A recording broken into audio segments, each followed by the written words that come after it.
So we got about 80 people logged in. Good morning, everyone. I'm Jeff O'Keefe, and this is the Division of Drinking Water's training on the Process Memo 97005, Extremely Impaired Sources. Today, we have from Division of Drinking Water, myself, I'm the Southern California Section Chief based in Glendale, and we also have Saeed Hafez Nizami. He's our 97005 project manager, also based here out of Glendale. We have several other speakers also this morning. We're very happy and excited that so many of you have joined. I see we're up to 100, and I see many more are still logging in. Thank you for joining and attending this virtual training. We hope that you leave this training with a much deeper understanding of the 97005 process. Just a brief background, we did develop this training with our partners at CEPRD and offered it to regulator staff in January. So we had about 140 attendees from the State Water Board, the Regional Board, US EPA, and DTSC. So we had a pretty successful staff training, and we're here back for repeat performance for the water system and their consultants and et cetera audience. So happy to be here this morning. Next slide. So we'll start with the agenda for today's training. We're going to cover over the next few hours. It is a 4-hour training. We appreciate your attention. I know it's some of it is pretty technical and detailed. We'll start with some background and introductory materials highlighting the purpose of this training, and then get into the details of the process for review and permitting a 97005 project, proposing to use an extremely impaired source for drinking water use. Next slide.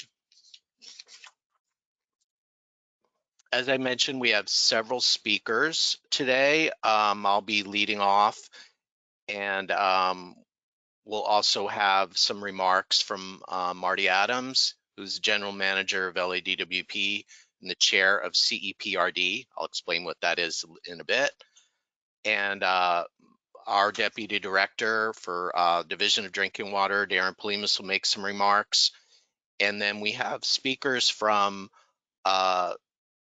Exponent and Wood, Environment and Infrastructure Solutions, Susan Paulson and Michael Tyrosky. Saeed will do some heavy lifting. He'll cover the bulk of today's training, and we'll end with Randy Scholerman from the San Gabriel Water Quality Authority. We do have a few panelists also available for question and answers. Kurt Souza, who's our Assistant Deputy Director, Shufeng Orr, my colleague here in Glendale, she's a district engineer, and Stephen Book, he's a retired annuitant research scientist with the toxicology background. And so we'll also moderate the question and answer session in a bit. Next slide, please. Oh, I should mention the question box. So first off, your microphone and cameras are disabled. We do have a large audience, so we need to do that to have a seamless training today.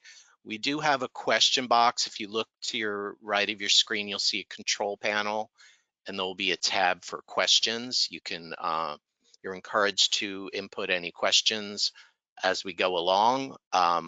We may answer them in the question box. One of the panelists may answer your question, or we may hold them to an open Q&A forum that Kurt Souza will be moderating. This is being recorded, and we will have access to a link to the recorded training. It may take a week or so to get that posted. You've got a tab in your control panel called handouts. You'll see there is one handout posted there. That is a copy of today's slides. So we'll hold questions until we may have an open question after the lunch break. And then we'll have 15 or 20 minutes at the end, hopefully, to have open Q&A forum. There'll be 2 10-minute breaks, one in the morning and one in the afternoon, and we'll have an hour lunch break from noon till 1 p.m. And again, we have our expert panelists available for question and answers. Next slide, please. Many of you have worked with the Division of Drinking Water, but I just thought I'd reemphasize that we at I'll say DDW, I'm going to say DDW from here on, are tasked with the responsibility of regulating public water systems for ensuring protection of public health. Accordingly, we take many roles to accomplish this goal, such as enforcement of the Safe Drinking Water Act, development and implementation of regulations, both state and federal.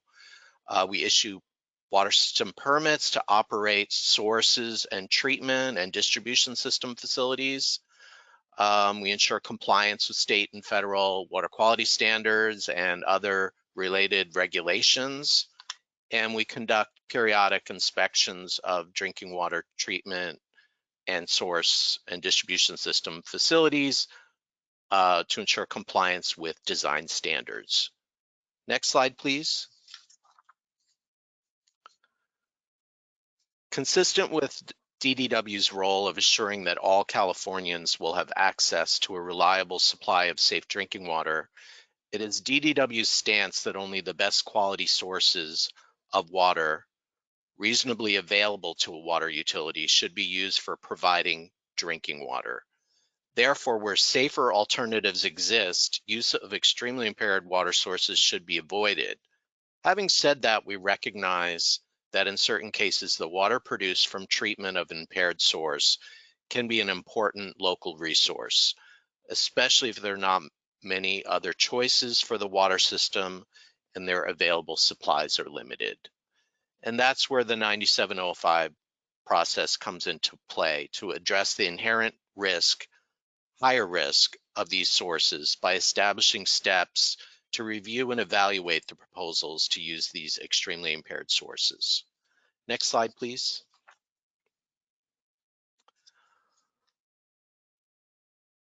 Any of these projects that are to be considered for treatment and subsequent used as potable water supply must satisfy all aspects of the process Memo 9705 and receive a DDW amended water supply permit and comply with the California Water Works standards.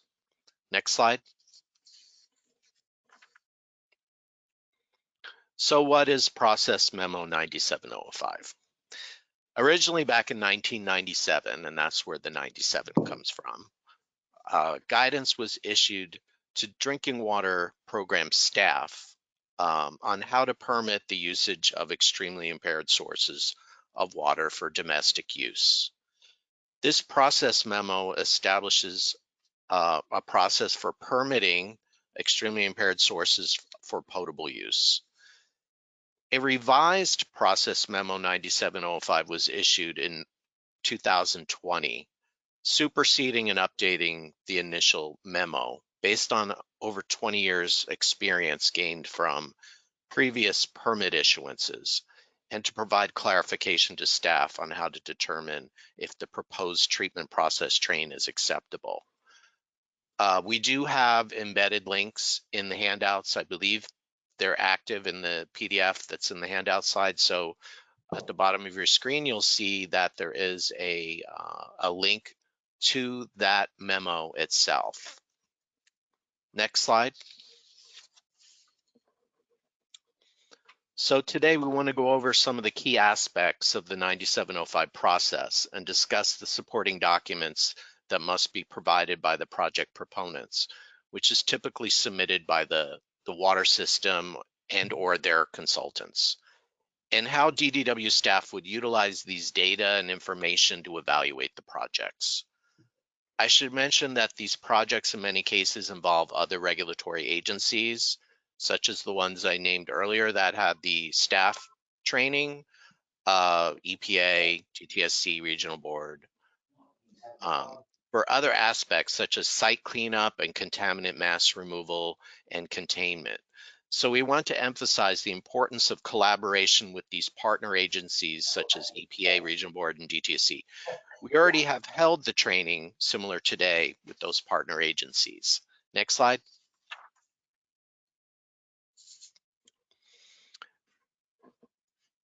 As a result of a collaborative effort with various stakeholders, a user guide document was developed as a complement to the process memo, 97005 process memo, to provide further guidance. The Coalition for Environmental Protection, Restoration, and Development, CEPRD, was the main driver for developing the user guide. This user guide is a document that can be used by the project proponents and DDW staff, and it clarifies the process and expectations for permitting extremely impaired sources. Although an extremely impaired source may be either surface water or groundwater, this user guide describes groundwater sources exclusively. We haven't yet had a project for extremely impaired surface water source, although the process memo is broad that it does cover that potentially. Next slide. I should mention that this user guide was prepared as a result of collaboration between multiple public and private agencies, which are listed here and acknowledged in the document, including the State Water Board, Division of Drinking Water, Los Angeles Department of Water and Power, Metropolitan Water District of Southern California, Orange County Water District, and the San Gabriel Water Quality Authority, and support from consultants from Exponent, Wood, who are presenting this morning also, and Stetson Engineers. Next slide. And there is a active link. Can you go back one slide, Saeed? I just want to point out the active link to the user guide document that is posted on the DDW public-facing website. Next slide. So next I want to introduce Marty Adams, who is the CEPRD chair and also the general manager and chief engineer for LADWP. So I'd like to hand it over to Marty for some welcoming remarks. And he took over the leadership role in July 2019 after 3 years as the agency's chief operating officer, overseeing the city's water and power systems. Since 2017, Marty Adams has served as chair of the CEPRD. For over 30 years, CEPRD and predecessor entities has promoted the development and use of public and private partnerships strategies with environmental regulatory agencies at the federal, state, regional, and local levels to address shared concerns. The 97005 user guide, which is part of today's program, and is an example of such effort. I'd like to turn it over to Marty Adams for his welcoming remarks.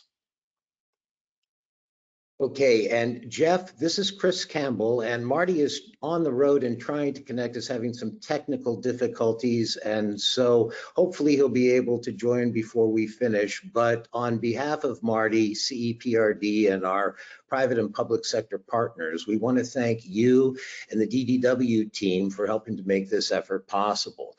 Special thanks go out to Darren, Kurt, you, Saeed, and Shufang, and we are extremely grateful for your willingness to engage in this collaborative partnership, especially given the fact the number of years that it's taken us to get to this point today.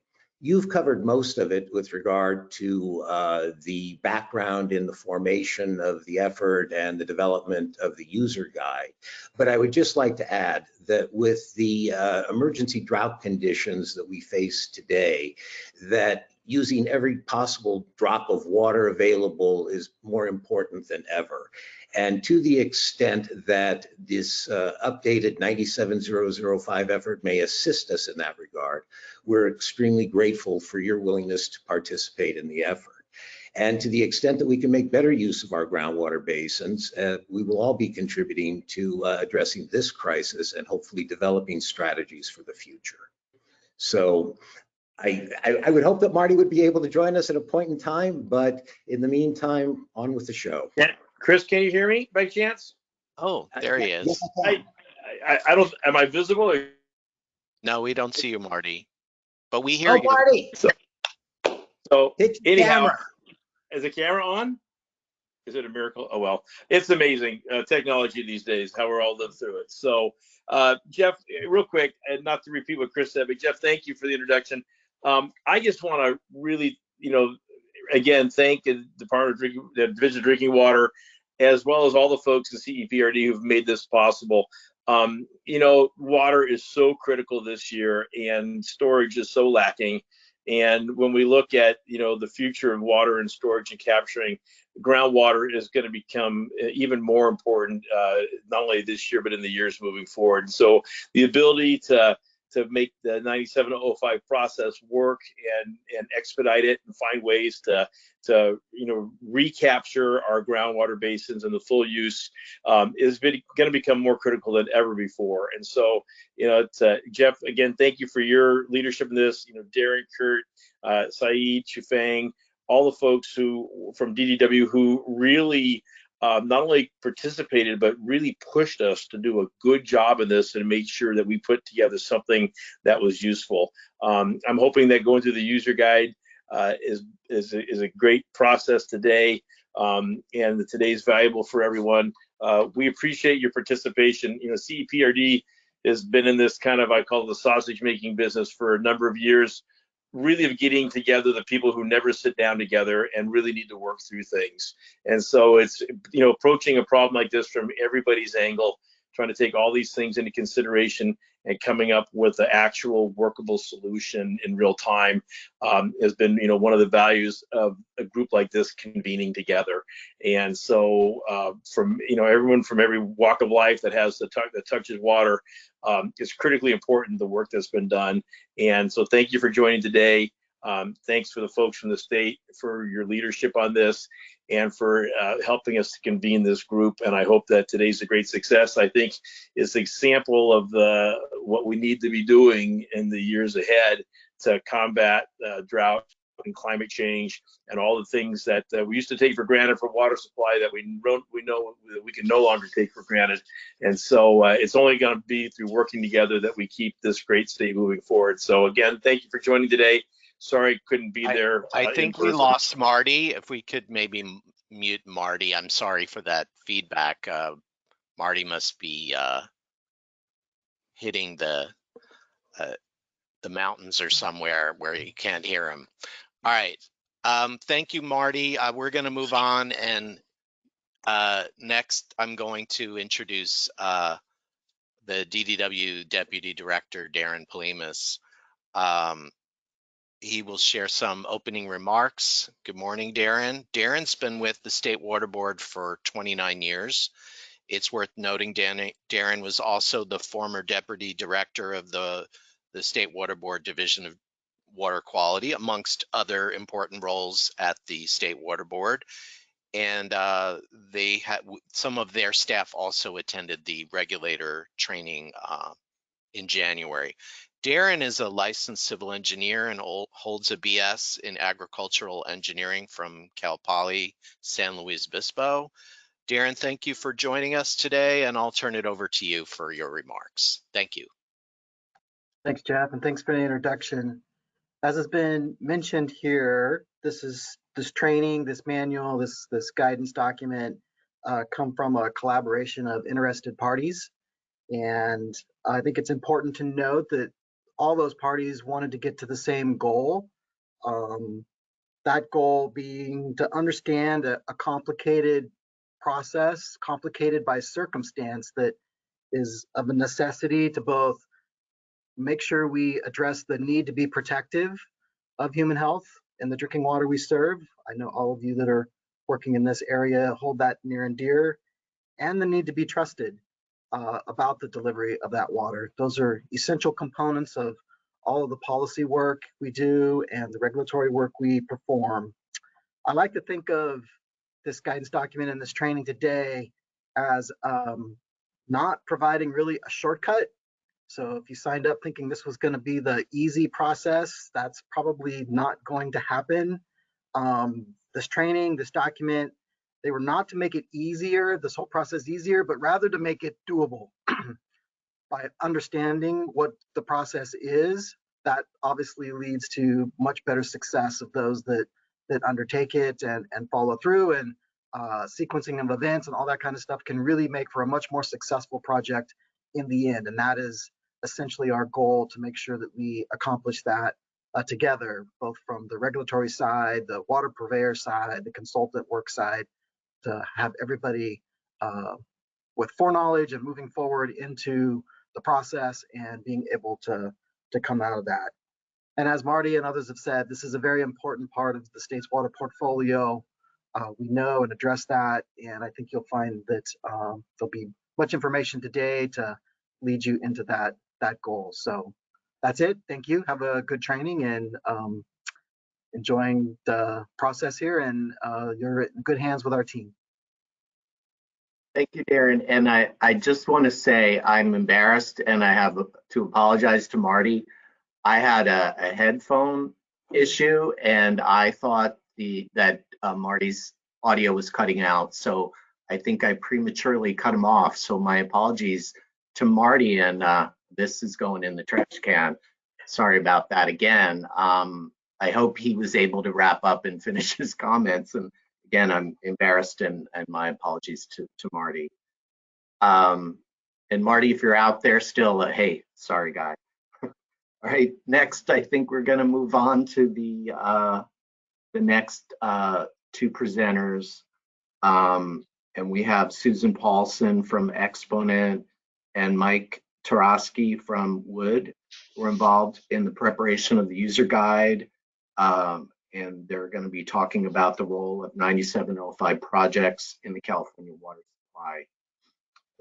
I'll introduce both of them and then turn it over to Susan. So our first presenter is Dr. Paulson. She has more than 25 years experience with projects involving hydrodynamics, hydrology, aquatic chemistry, and the environmental fate of inorganic and organic constituents. She's a registered civil engineer and holds a BS in civil engineering from Stanford University, and an MS in civil engineering, and a PhD in environmental engineering science from Caltech. And she routinely provides scientific and strategic consultation on matters involving the Clean Water Act, CERCLA, and regulatory and policy development. And before I turn to her, I'll introduce Mike. Mike Tyrosky is a professional geologist and certified hydrogeologist in California with Wood Environment and Infrastructure Solutions since 1994. He has provided technical, legal, and strategic project support for clients with soil and groundwater remediation projects. He has been performing hydrogeologic investigations for 30 years and has managed multi-million-dollar projects such as project manager since 2010.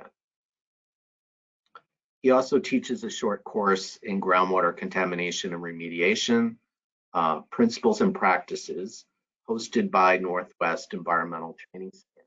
So next, I'll turn it over to Susan. Thank you. All right, thank you. Can you hear me? Yes? Yes, we can. Okay, great. All right, thank you. Yeah, I'd just like to provide a little bit of context for the training. Most recently, I think probably most people are aware, Governor Newsom signed an executive order on March 28th that recognized the statewide drought conditions. So the order recognized that water levels in two of the state's largest reservoirs are about 1.1 million acre feet below the levels they were at about a year ago. The January to March time period this year has been record dry. The order recognizes that groundwater is the primary supply for about 85% of the state's public water systems. And most importantly, that the state's water management systems really must adapt to a changing climate, to shifting precipitation patterns, and to water scarcity. the order identifies a number of actions that are outlined at a high level on this slide that must be taken immediately to protect public health and safety and protect the state's resources. Next, please.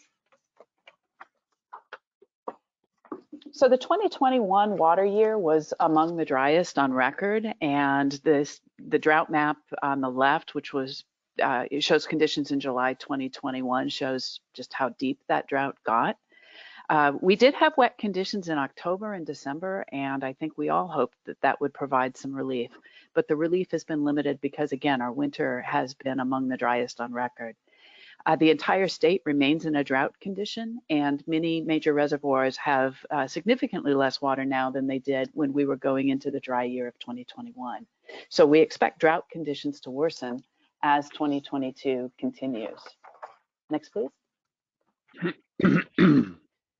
This graphic shows drought conditions in the state as a function of time between 2000 and the start of this year, this calendar year.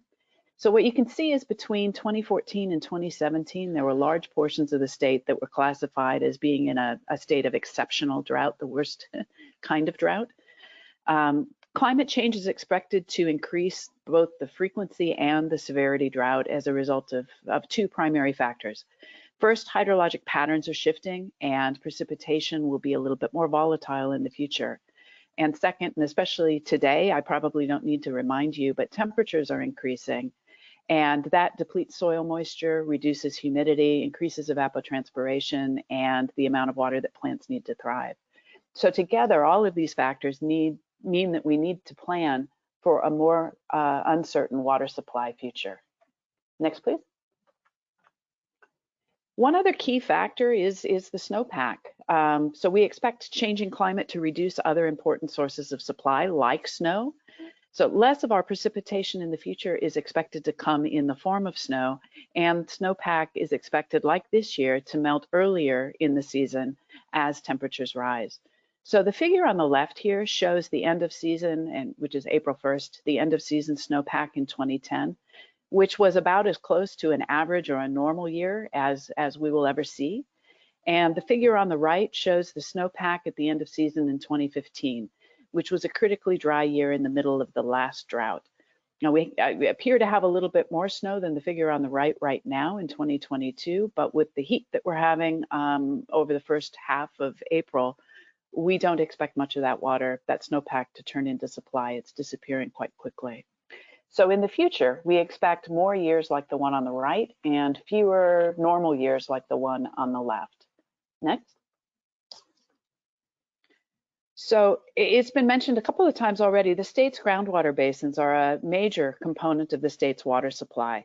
So the graphic on the right that shows in the dark blue bar the amount of supply that was met by groundwater in the years 2005 through 2010. In some parts of the state, like the Central Coast, groundwater accounted for most of the water used. In the Central Coast, it was about 86% of the water that was used. And importantly, groundwater accounts for about 40% of the state's water use in average years, but 65% or more in drought years. So as we have more drought years in the future, we expect the pressure on the state's groundwater basins to increase. Next. So the figure on the right shows groundwater basins that have been classified by the state as critically overdrafted. Those are the purple basins. In these basins, the rate at which groundwater is pumped out of the basin greatly exceeds the rate at which water has recharged the basin over time. And in many of these basins, groundwater wells are starting to go dry, and new wells must be dug to deeper depths to reach the water. Water quality issues are also starting to arise in many of the state's basins. So we see problems with high salinity water at depth and near coastlines as groundwater wells are drawn so low that salinity, seawater intrusion, is occurring in those basins. So at a time when we need these groundwater basins the most because of the drought conditions, they are less available to us than they have historically been due to overpumping. And so managing these basins sustainably is going to require either significant reductions in groundwater use or the development of new sources of recharge, or more likely a combination of those two. Next. Next slide, please. In 2014, the Sustainable Groundwater Management Act, also known as SGMA, was passed. And SGMA required the formation of groundwater sustainability agencies who are tasked with developing groundwater sustainability plans, or GSPs. For critically overdrafted basins, GSPs were required to be submitted by 2020, and they require groundwater basins to be managed sustainably within 20 years with an interim phase-in period. SGMA defines 6 sustainable groundwater management as management that would avoid 6 clearly defined undesirable impacts, which include chronic groundwater depletion, loss of storage, and degraded water quality. Most of the GSPs that have been submitted to date focus primarily on groundwater quantity rather than quality. And those that focus on groundwater quality focus primarily on salinity, not other types of contaminants. Next slide, please. So this slide shows the amount of storage space, dewatered space, that's available in Southern California groundwater basins. It's close to 3 million acre-feet of storage. So groundwater basins already play a key role in California's water supplies, but they're going to be critical to our development of new sources of supply. So an example of this is that we are already storing highly treated wastewater in Orange County groundwater basins in order to augment water supplies within that region. And we know that groundwater basins will be needed to store additional recycled water supplies and captured stormwater for later use during the dry season and dry periods. But as we'll see on the next slides, managing water quality is important in the SGMA framework, and it's also the key to being able to use these groundwater resources and the available space in groundwater basins to augment existing water supplies. Next slide, please. So managing water quality in groundwater basins will often involve more than just salinity management, because water quality in groundwater basins is impacted by a range of pollutants, including man-made pollutants. So the graphic on the left provides an example. It shows the distribution of a plume of chlorinated solvents, including TCE and PCE, in the groundwater of the San Fernando Basin in Southern California. And the graphic on the right shows the distribution of hexavalent chromium in the same basin. So many groundwater basins are impacted by a wide range of additional man-made pollutants, including the PFAS compounds, which Mike will talk a little bit about. Next slide, please. In addition to man-made pollutants, water quality needs to be managed for other kinds of pollutants as well. So the graph or the map on the left shows the distribution of nitrate in groundwater across the US and in California. High concentrations of nitrate are often associated with farming activities. Naturally occurring pollutants such as arsenic and selenium are also present in groundwater supplies across the US and in some areas of California as well. The map on the right shows the distribution of arsenic in groundwater. So all of these pollutants must be addressed in order for water to be used for potable supply. And Mike will now provide a little bit more detail about the distribution of specific pollutants in California. Thank you. Thank you very much, Susan. Okay, so these next few slides really just depict what's readily available from the GAMMA study. You can get all this information off GeoTracker. On the left, we have TCE, on the right is arsenic. What are shown are locations where concentrations have exceeded 10 times the MCL for the relative compound. And to Susan's point, you know, these water quality conditions throughout maybe non-industrial portions of the state may not have been that much of a concern from a water supply standpoint until recent years, when we are getting more and more into drought conditions. But as we start looking for more and more water supply resources, these impacts are now something that really need to be taken into consideration. And what these data really indicate to me is throughout large portions of the state, and not, you know, this is nothing unique to California, we do have these impacts. Now, these are, you know, what TC is obviously a chlorinated compound manufactured. Arsenic is naturally occurring. It could also have a lot of industrial applications. Depending on where you are and what the applications have been, there may be water quality implications here that where there may be a high enough concentration to trigger 97005 applicability. On the on the next slide, we have a couple similar graphics here that show hexavalent chromium on the left. We don't have an MCL. It's looking like it's going to be what's been proposed is a 10 part per billion MCL to be reinstated. So what's shown on the left is 100 part per billion, and on the right is carbon tetrachloride. The similar point, though, is that we have a wide distribution of these anthropogenic and or naturally occurring contaminants that need to be taken into consideration. And I think it's worth repeating what Susan had mentioned. These are what we would consider the classic contaminants, contaminants of concern that we work with from a remediation standpoint. 97005 really bridges the two worlds, if you will, between water supply, pure water supply, and contaminant remediation. Because as we go, deeper and deeper into our basins, as water levels drop, as wells get deeper, not only might we be starting to cross over into areas that have been impacted from industrial uses, but we're getting into older and older water that's been more heavily mineralized from natural processes. In addition, as all that water gets withdrawn and basins start getting into overdraft, if there's any contact with a coastline, seawater intrusion can also be an impact from a water quality standpoint. Next slide. And here we have our newest members of the contaminant family from an emergent contaminant standpoint. PFOS on the left and PFOS on the right. Oh, I'm sorry, they're both PFOS, but they're different concentration ranges, with the distribution still being pretty broad, considering that we're talking about part per trillion concentrations. And I think most of us are familiar now with this extremely low level. MCLs don't exist yet. This is still an emerging process, but it's going to be another factor given the very broad application of perfluorinated compounds. This is going to be just one more aspect. So a lot of what you'll be hearing from Saeed in a few minutes is going to be getting into how do you address all of these water quality factors when you have multiple contaminants. It's critically important. They're very broad characterization of the water quality that might be brought in and ultimately used for drinking purposes is accounted for. So basically a kind of a remedial investigation scale of effort needs to be occurred with a very broad distribution, a broad group of analytes that need to be accounted for.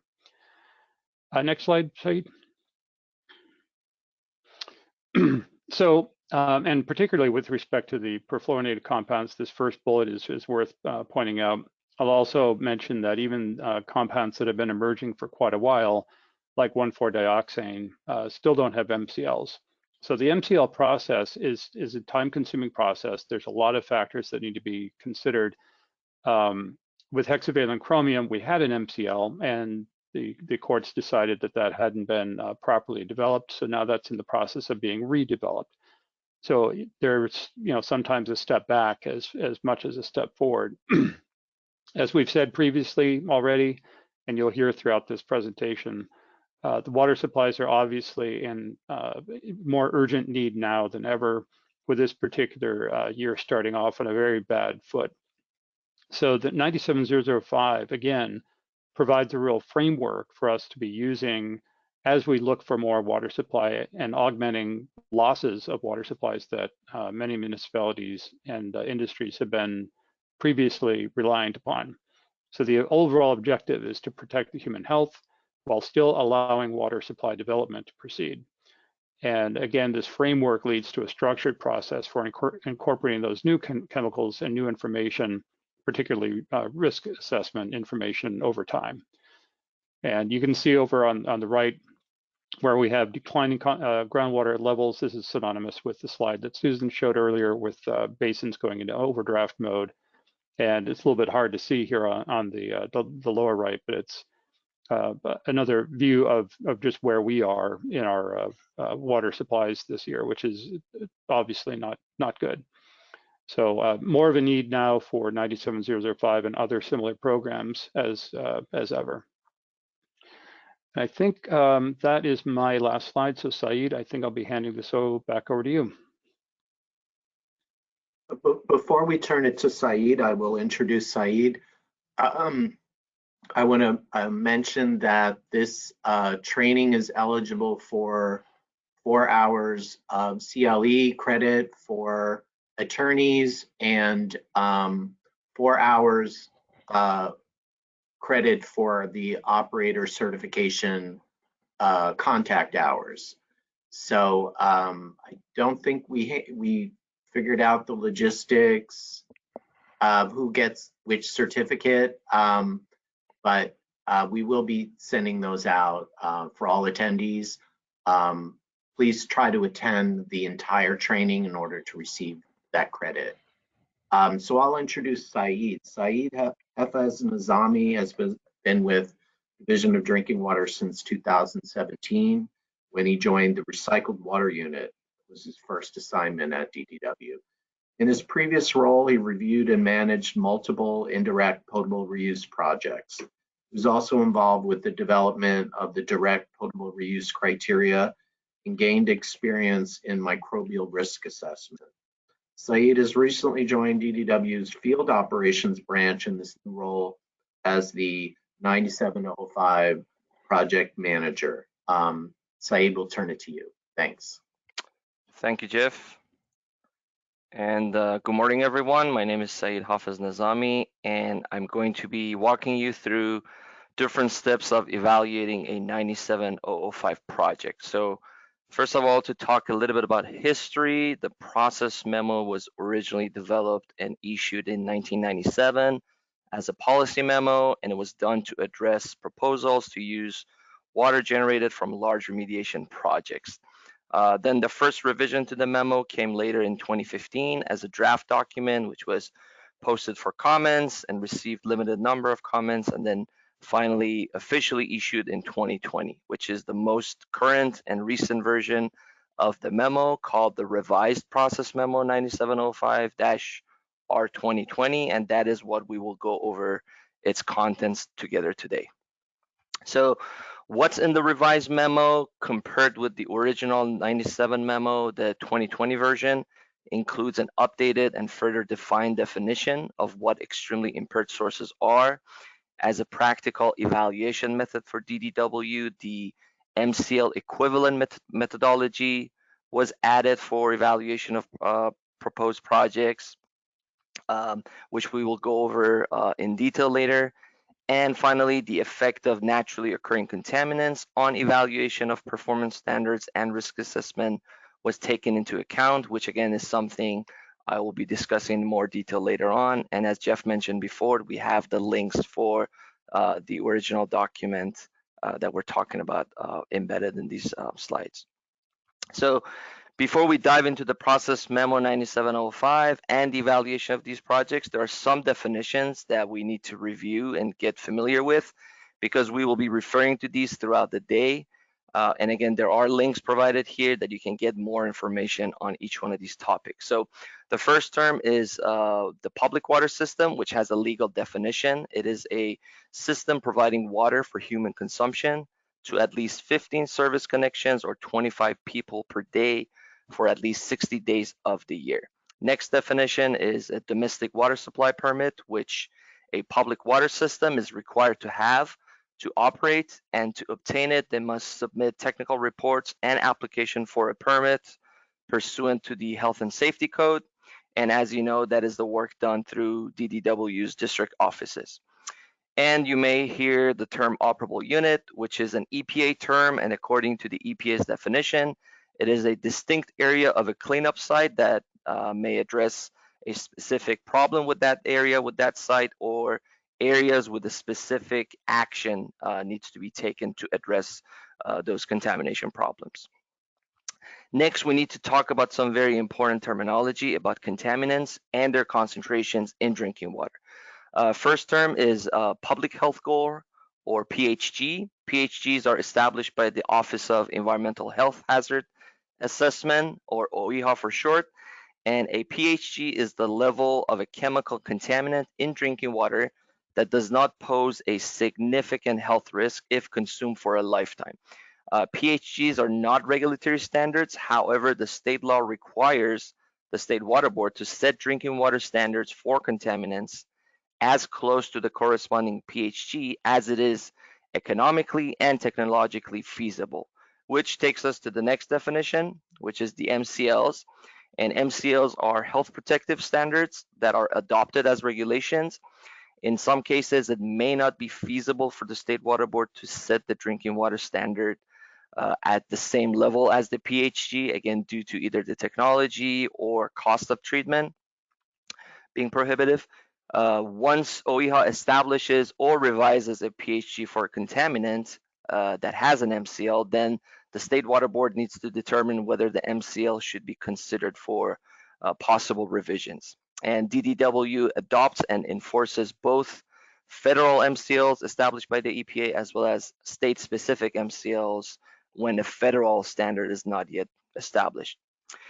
But then there are also unregulated contaminants for which MCLs are not yet adopted. So we have notification levels, which are health-based advisory levels for these unregulated chemicals. And when chemicals are found at concentrations greater than their notification level or NL, then certain requirements and recommendations apply, such as the drinking water system is required to notify the governing body of the local agency, as well as to inform its customers and consumers about the presence of those chemicals at above their notification levels and about the health concerns associated with the exposure to those contaminants. Notification levels are typically set at 10 to the minus 6 risk level for carcinogens, for chemicals that cause cancer, and at the level with no significant health risk, otherwise known as no observable adverse effect level for non-carcinogens. However, when the level is too low and beyond the current analytical capabilities, the level will be set to the detectable level. Now, if a chemical's concentration in drinking water is set at a level significantly greater than notification level, DDW recommends that the public water system take that source out of service. And the level prompting such a recommendation for source removal is called the response level, which could range from 10 to 100 times the notification level, depending on the chemical and whether or not it is a carcinogen. And for chemicals with a non-cancer toxicological endpoint, this recommendation occurs at 10 times the notification level. For chemicals considered to pose a cancer risk or carcinogen chemicals, the response level corresponds to a lifetime cancer risk of 10 to the minus 4th, which in most cases, with a few exceptions, this is set at 100 times the notification level. So that is the definition for what a response level is. And then for the regulatory purposes, the contaminants must be analyzed, use the state accredited analytical laboratories, and the detection limits for purpose of reporting the results, or the DLR. That's the next definition. It's the level at which we're confident about the accuracy of the quantity of that contaminant being reported by these laboratories. The DLR is the parameter that is set by regulation for each reportable analyte. It is not a laboratory specific value, so it is expected that a laboratory can achieve a reporting limit that is lower than or at least equal to the DLR set by the state for that chemical.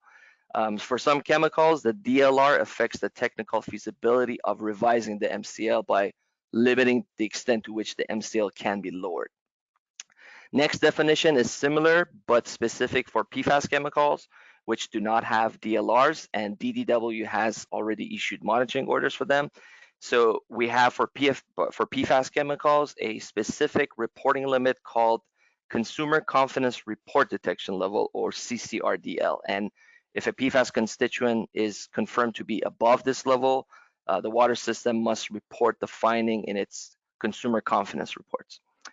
Next definition is TICs, or short for tentatively identified compounds. When analyzing for volatile and semi-volatile organic chemicals using the approved chromatography and mass spectrometry methods, There may be non-target compounds detected, which are represented by uncalibrated peaks, which are not method-listed compounds, and these peaks must be subjected to a library search for their mass spectral signature for tentative identification and reporting, which has to be done pursuant to these specific guidelines specified by DDW. And this tick analysis uses a library within that analytical device to look for those chemical signatures.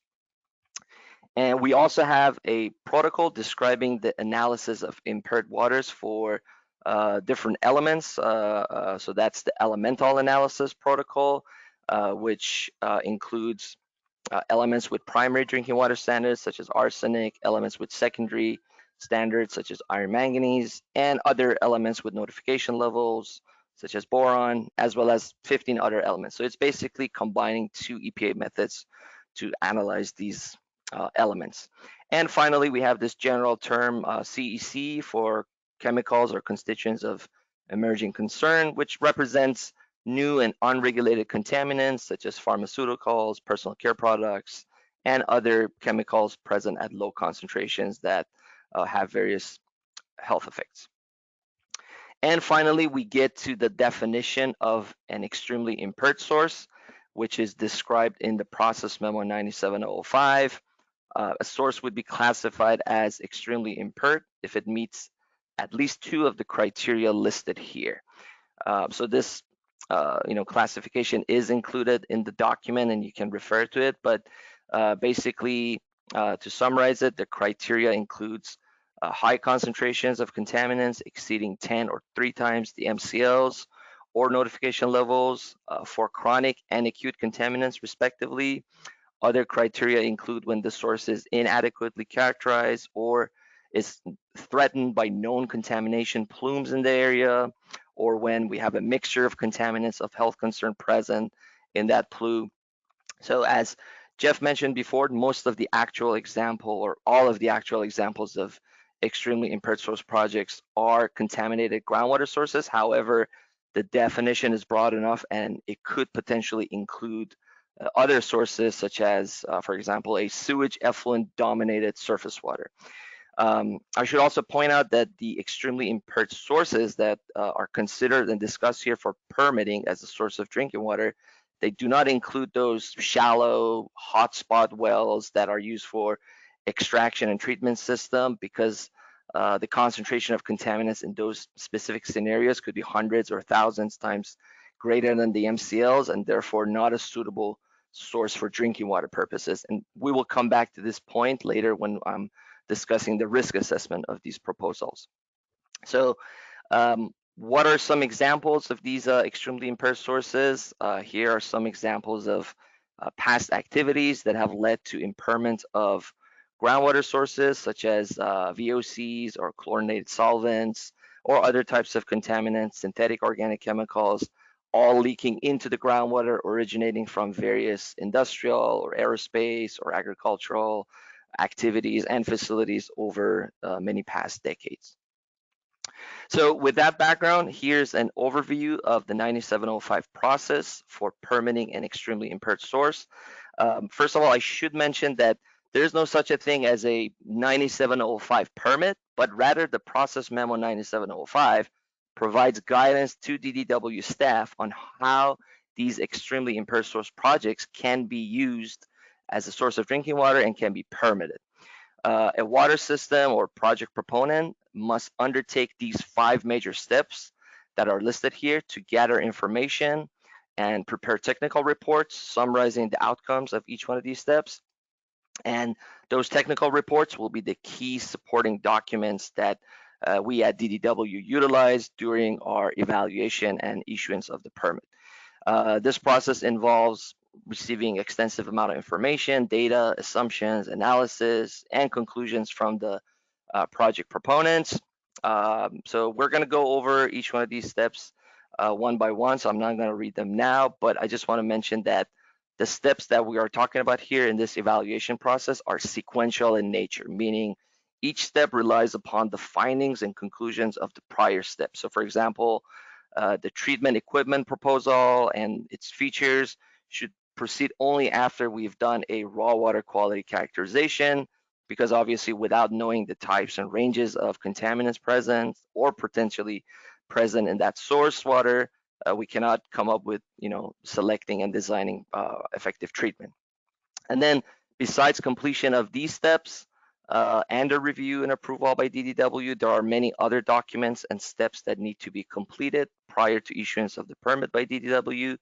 And that includes preparation of CEQA documents, permit application itself, preparation of operation maintenance manual or OMMP, holding a public hearing if that's deemed necessary by DDW.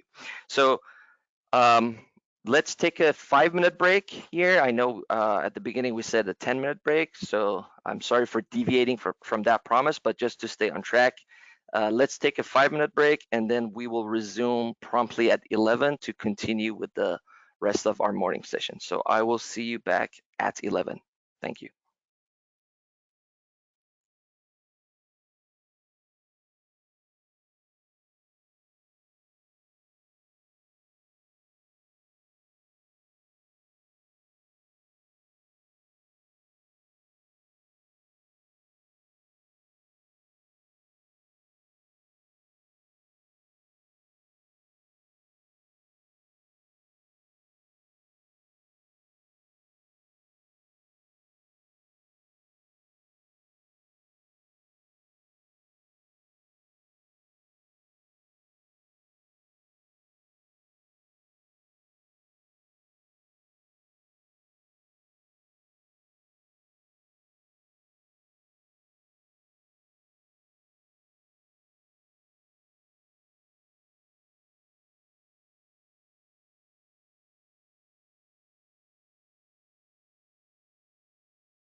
Okay, so welcome back. Hope you had a good 5-minute break. So now I'm going to go over each one of those 5 major steps. And the very first step of the process is an assessment of the impairment. So the objective of this step is that we need to know what contaminants are present or may be present in the future that could be impacting the water source. And this is really the foundation of all subsequent steps. So some examples of the outcomes of this assessment that we expect to see are maps showing the extent of the contamination plumes and tables listing the contaminants of concern for the project. So step 1, drinking water source assessment can be broken into 2 activities, and the first is the source assessment, or SA for short. So the purpose of this step is understanding the vulnerability of the impaired source to contaminating activities in the area. So when I talk about the area, that area can mean the capture zone for groundwater or the watershed for the surface water source. The first actual task a project needs to undertake is to evaluate the characteristics of the source water hydrology. Projects should prepare maps and hydrogeological cross-sections for the proposed drinking water source and describe how those capture zones or watersheds were determined, what assumptions and methods they used for that determination, and the time frames that they studied to derive those results and conclusions. There may also be a need for supplemental field work to fill in any data gaps that there might be there. They need to be able to answer many questions, starting with basic ones such as where does the water come from? What is the flow direction of the source water? What are the groundwater elevations encountered? And so on. So to understand the vulnerability of the groundwater source, which is the big focus of this training, we need to determine the capture zone. And the capture zone is the extent of the volume contributing to a well based on a time of travel variable. The capture zone must be delineated using the hydrogeological information that's available, such as aquifer materials, groundwater flow, recharge and extraction rates, and other relevant parameters. So that time of travel parameter should be extended or could be extended beyond the regular 2 to 10 year range, which is commonly used for source assessment of typical sources. So, for example, if the expected lifetime of the treatment plant for this impaired source is 20 years, we want to look at the 20-year capture zone so that we can determine the long-term capture zone, the water that's feeding this project and it's going to the treatment plant for the project.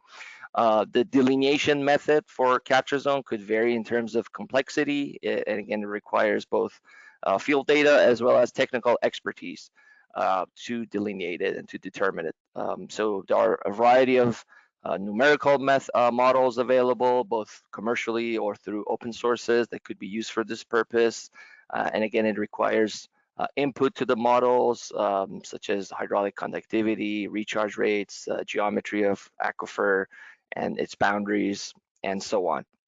And a common method that we use, that we see used to delineate the capture zone of a pumping well is using reverse particle tracking, which involves placing particles at the well site and then tracking them in the reverse flow direction, up gradient, to see the extent of that volume contributing to the well.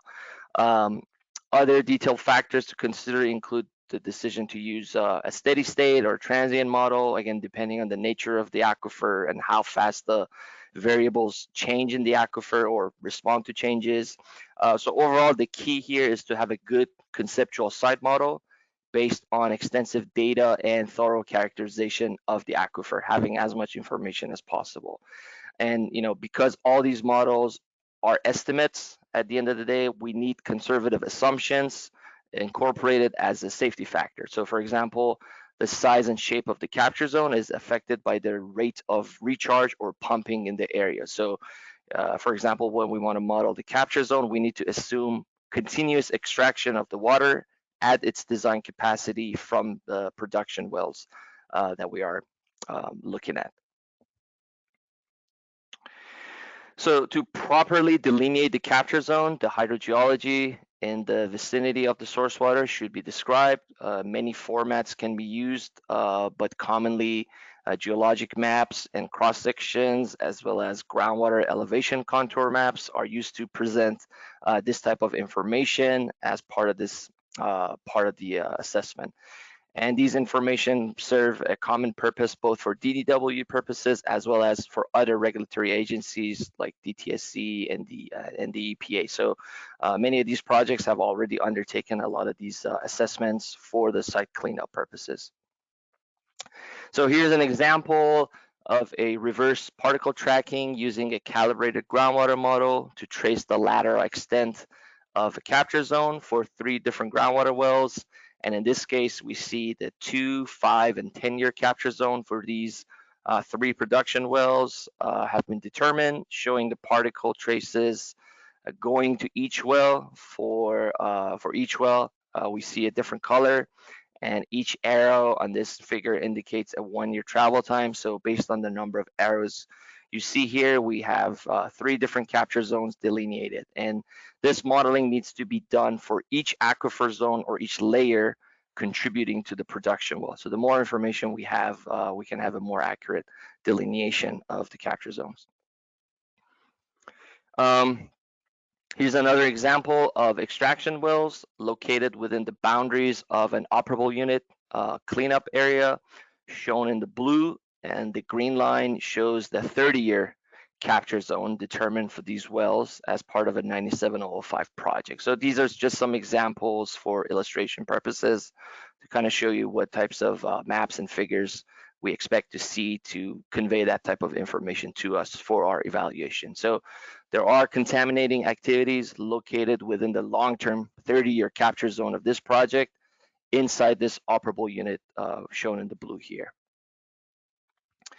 So once we know the extent of the capture zone, the next task as part of the source assessment is a comprehensive identification of contaminant sources. So here we want to identify all possible contaminating activities, and the intent is to identify facilities or activities with the use or storage of chemicals, whether that use or storage was done in the past, it's done currently, or it's expected to be done in the future, which if those chemicals are released to the environment, they could result in contaminating the water supply source. So we need to know all those potential sources of contamination. So that identification, again, includes any contaminants already in the source water, list of chemicals used or produced at those responsible facilities for those releases, if there's a history of these releases, as well as any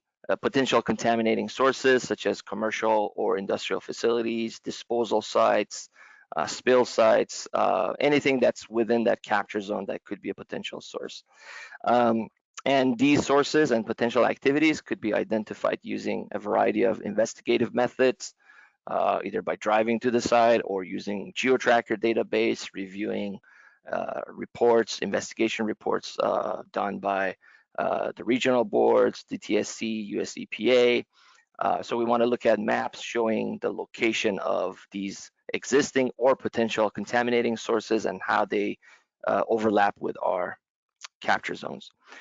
So this is an example table presented by one of these projects, compiling a very comprehensive list of all chemicals that used in that area as a starting point. So most likely not all these contaminants will necessarily be found in the source water, but this is a starting point for identifying all potential contaminants, and it will be refined and narrowed down in the next steps of this process and evaluation. So I know it might be hard to read all the chemicals listed here, but again, this is a list of over 200 chemicals, including both organics and inorganics, with the history of use in the area. So again, this is just an example of a starting point of coming up with a comprehensive list of chemicals and then refining it, narrowing it down with more information.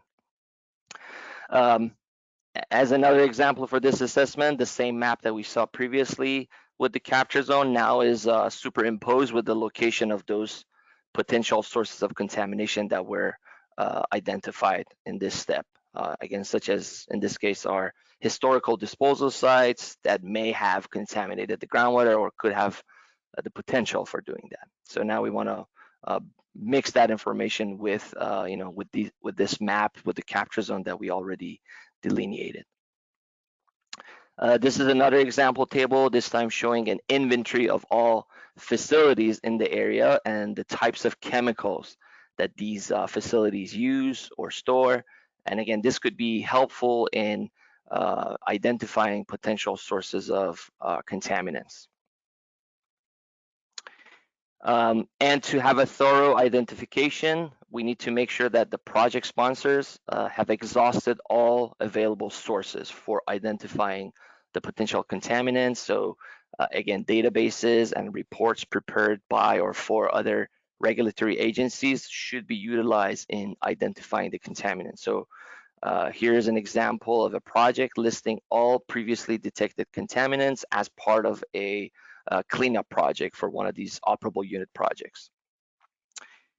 So that was the first step or first part of step one, the source assessment, which identified the capture zone and the contamination or contaminating sites within that capture zone and the chemicals that have been used at those sites. Now, this is the second part of step one, contaminant assessment or CA, which is now a detailed investigation into potential contaminants that have been or may be detected in the proposed drinking water wells. So we want to fine-tune the chemicals that we already identified to see which ones have the likelihood of showing up at these production wells. So we want to look at contaminant concentration in soil and groundwater and the extent of the contamination using plume maps, historical data, and data from existing monitoring wells. So a lot of these projects, have extensive monitoring well networks. So we want to, look at all that data.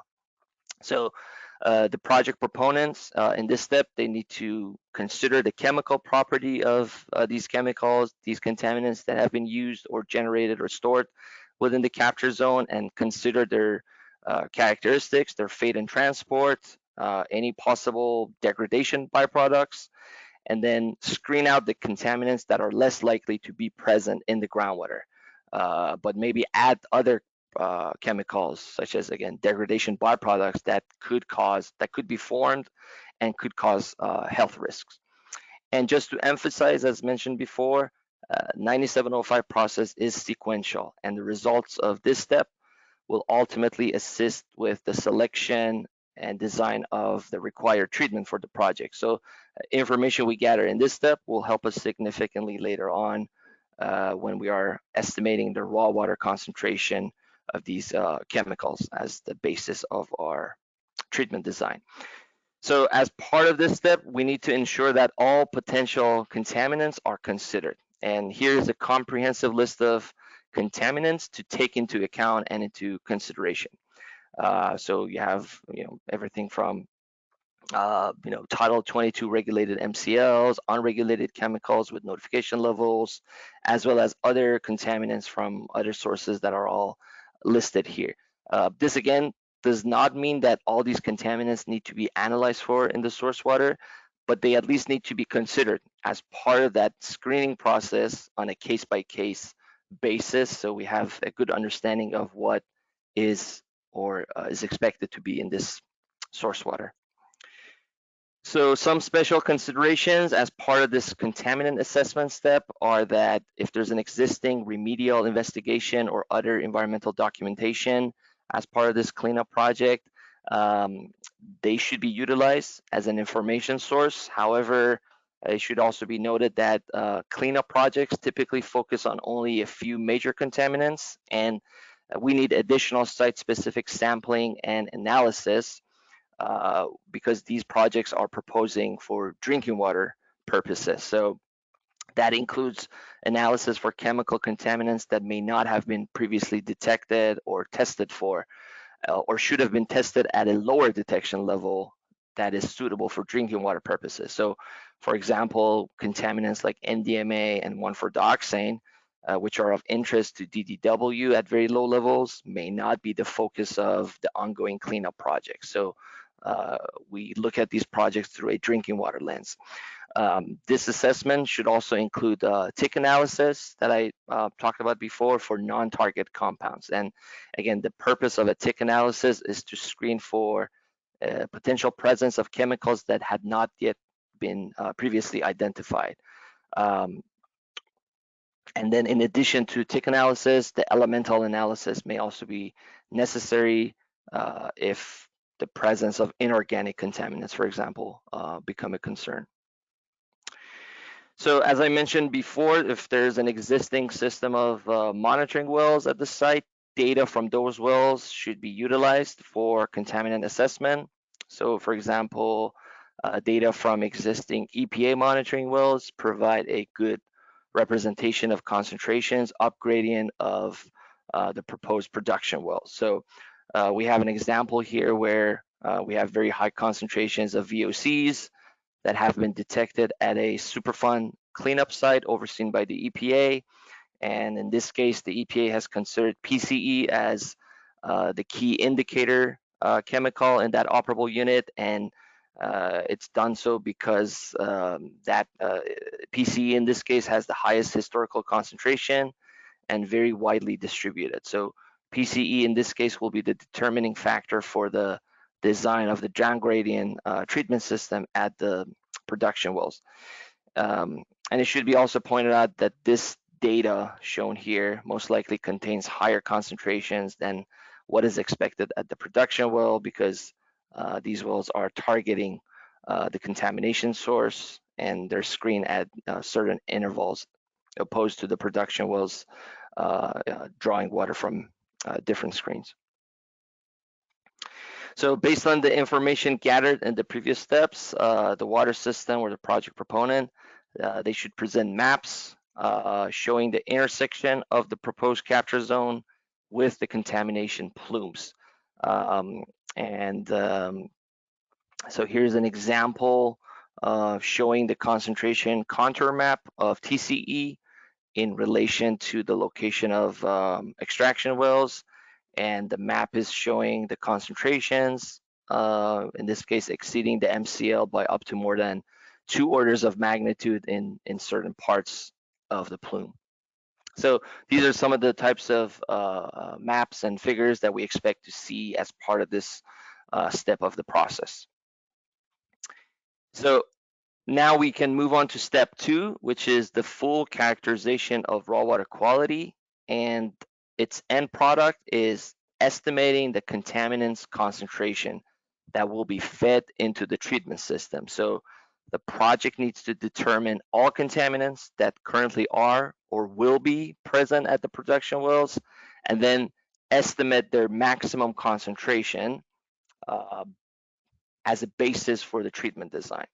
So they should also look at the trends of the feed water concentrations, from these production wells into the treatment system, and they have to also estimate the concentration variability in the future so that the treatment design is appropriate for those changes or concentrations in the future, especially if the trends for the concentrations are increasing.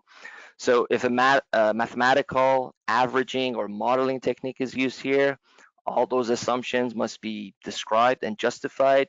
If any additional contaminants are identified during this step of the process, then we need to go back and do another source contaminant assessment, the previous step that we covered.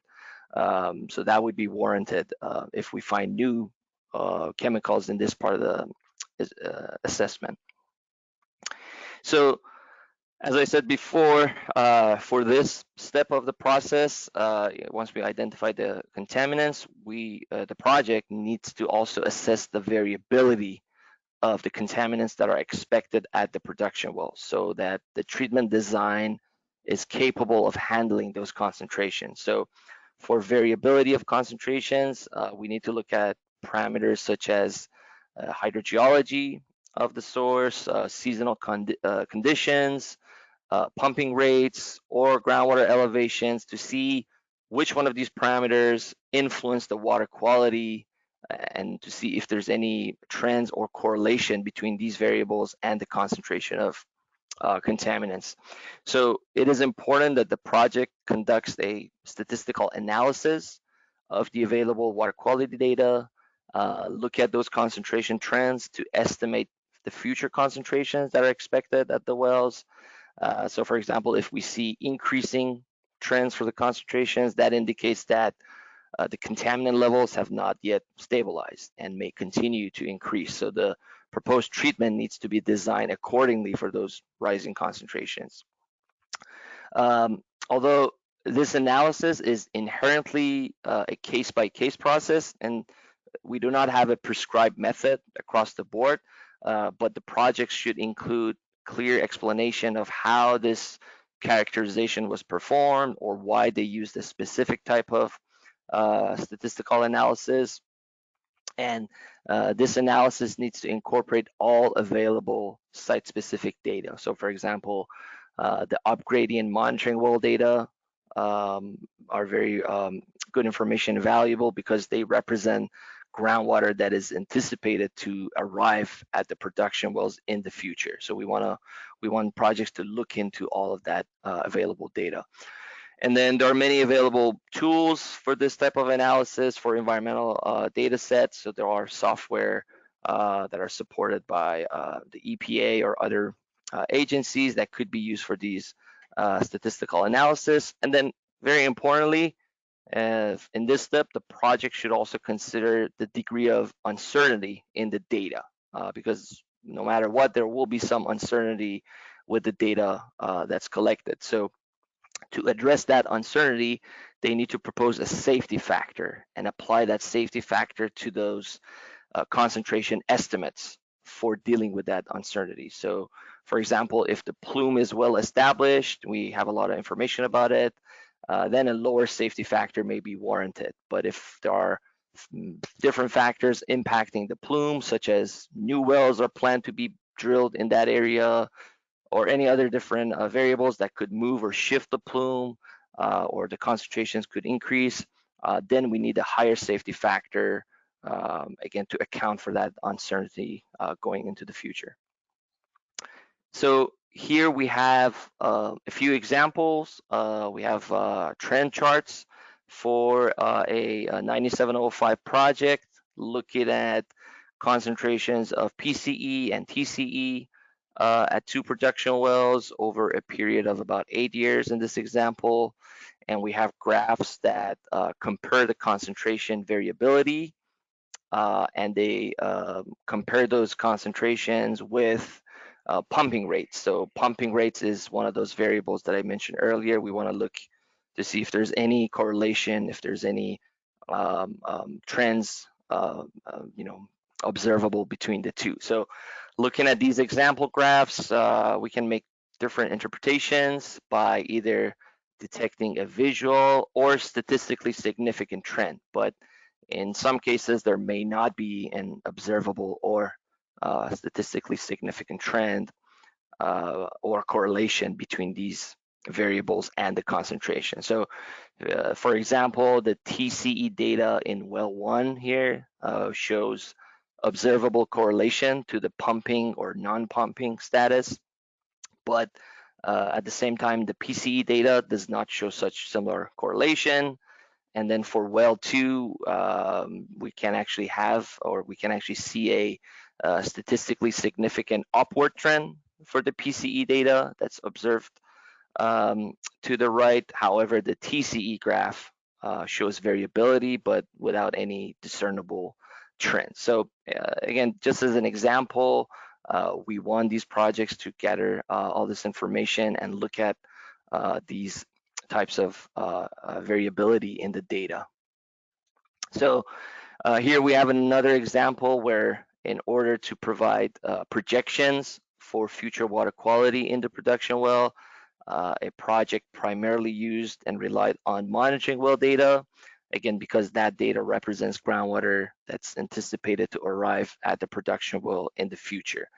And they use the data from monitoring wells within the capture zone of each production well, and for each aquifer zone which the production wells are screened in. And then they used, in this example, a software by the EPA to calculate a specific statistic, a 95th percentile statistic value based on the data that they had. And whenever the calculation of that parameter was not feasible, maybe due to insufficient data or number of detections, then they use the maximum observed concentration as a conservative approach. So again, we want projects to explain to us what they did, why they did it, and if they run into issues like this, we want them to take the conservative approach in this estimation. So following that statistical analysis of the monitoring well groundwater data and the contaminant concentrations determined based on that 95th percentile parameter or the maximum observed value, then that data could be used in a flow weighted calculation to derive the production well concentration estimate. So this calculation looks at the flow and concentration of each aquifer layer contributing to the well. So this equation can explain why the concentration out of a well could change if the water level drops or rises based on the concentration in the layers feeding the well. So this is the correct theoretical method to calculate the estimated value at the well if this level of information is available. And again, in many cases, this level of information may not be available, and then we would have to again look at the available data and then use conservative assumptions and approaches to this estimation. So after concentration estimates for each production well were calculated from the previous slide, then the treatment plant influent concentration, again based on the combined flow from the multiple production wells, can be estimated, again using the same flow weighted calculation averaging. So this time we look at the flow rate from each well feeding the treatment facility and the concentration of that particular chemical in that flow rate. So I should point out that there again should be some assumptions made here about the operation of the wells. So things like how many wells are operating and at what flow rate, because we understand that this is not a static condition, this is not a static operation, and things could vary, things could change. Some wells could be put out of the operation, and again, concentration of contaminants could vary significantly among these wells. So we want to look at different operating scenarios and evaluate, the worst case scenarios, the worst type of water quality going into the treatment plant. So the results of this analysis in this particular example indicated that 4 chemicals were projected to be at concentrations above their respective MCL or NL at the treatment plant influent. In this case, that included chemicals like 1,2,3-TCP, 1,4-dioxane, PCE, and TCE, which will ultimately drive the design of the treatment processes, meaning these final numbers that we see on this table will be used as the design concentrations for that treatment facility. And then, as I mentioned before, because we have uncertainty in the data, inevitably, a safety factor was also applied to provide an additional safety measure for mitigating any unexpected contaminant concentrations into the future. And again, that safety factor would have to be corresponding to the type of data, to the level of uncertainty for each chemical that was observed. And then to summarize the outcomes of this step should include a table of the contaminants expected in the raw water at the plant's inlet and their expected range of concentrations, plus a safety factor applied to address the uncertainties.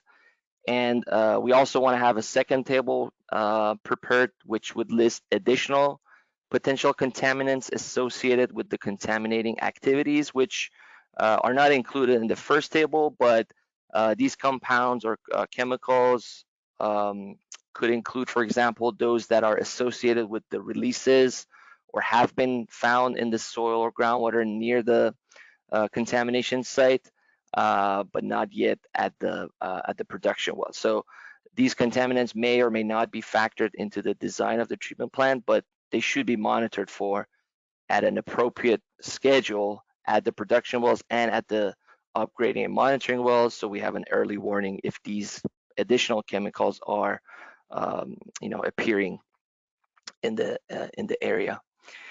And then here's another similar example table, similar to the previous example, again summarizing estimates of the treatment plant influent concentrations for these certain contaminants of concern for this project.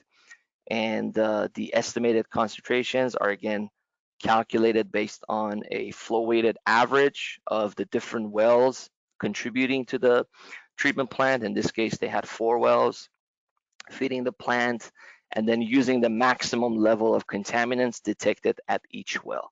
And then finally, they multiplied it by a safety factor of 2, which again was specific to the situation in this example, in this project, based on their available data.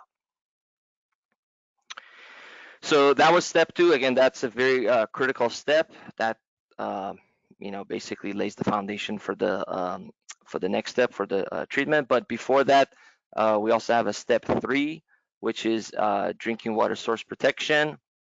And then purpose of this next step is to make sure that the water system stays on top of activities and developments in the watershed over time to prevent new contaminants from getting to the production well and to minimize the dependence on the treatment. So we know what's in the capture zone, we know what's expected at the production well, but the purpose of this step is to minimize dependence on treatment and then prevent an increase in the number of contaminants and their concentrations. So as part of this step, there must be a program in place to control the number of contaminants and concentrations from rising. So things like best management practices in that area for handling waste and reducing waste production at the origin of contamination, the ongoing cleanup activity and cleanup projects in the capture zone. They should be monitored to make sure that the contaminant releases are not continuing.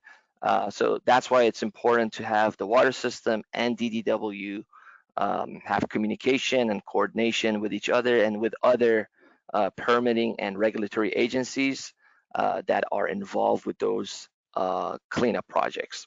So, for example, we have a schematic figure here, and then let's say we have an on-site remediation system doing the heavy lifting for contaminant mass removal at the source and acting as a containment system, upgradient of an extremely impaired source water that wants to be used for drinking water purposes. So this upgrading and remediation system could be an example of a source protection, preventing the plume from further migrating towards the production wells.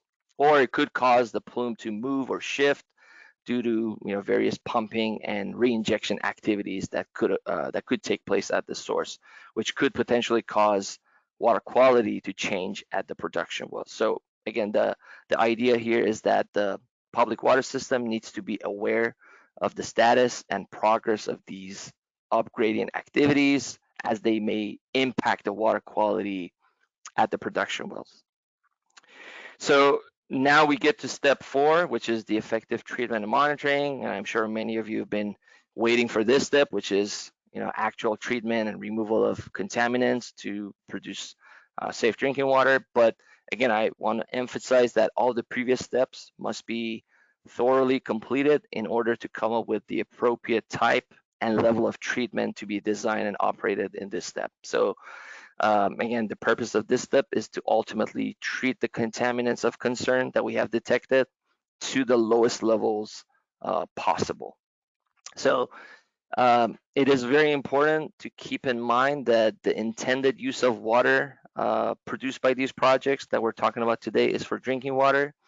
So that's why the 97005 proposal should implement a drinking water oriented approach. So Superfund and cleanup projects may focus only on contaminants with MCLs and only for a few major target contaminants, but that approach may not necessarily be satisfactory for a source intended for drinking water supply. So for our purposes, the project needs to address all contaminants of health concern and treat them down to the lowest concentration feasible. And in many cases, this lowest level may turn out to be the level of non-detection, or ND, or to the detection limit for the purpose of reporting DLR. So these projects need to utilize multiple barriers made up of the best available technologies that are available for each contaminant, and are also optimized for removal of those contaminants to the lowest levels. Blending should also be used whenever available as an additional safety measure.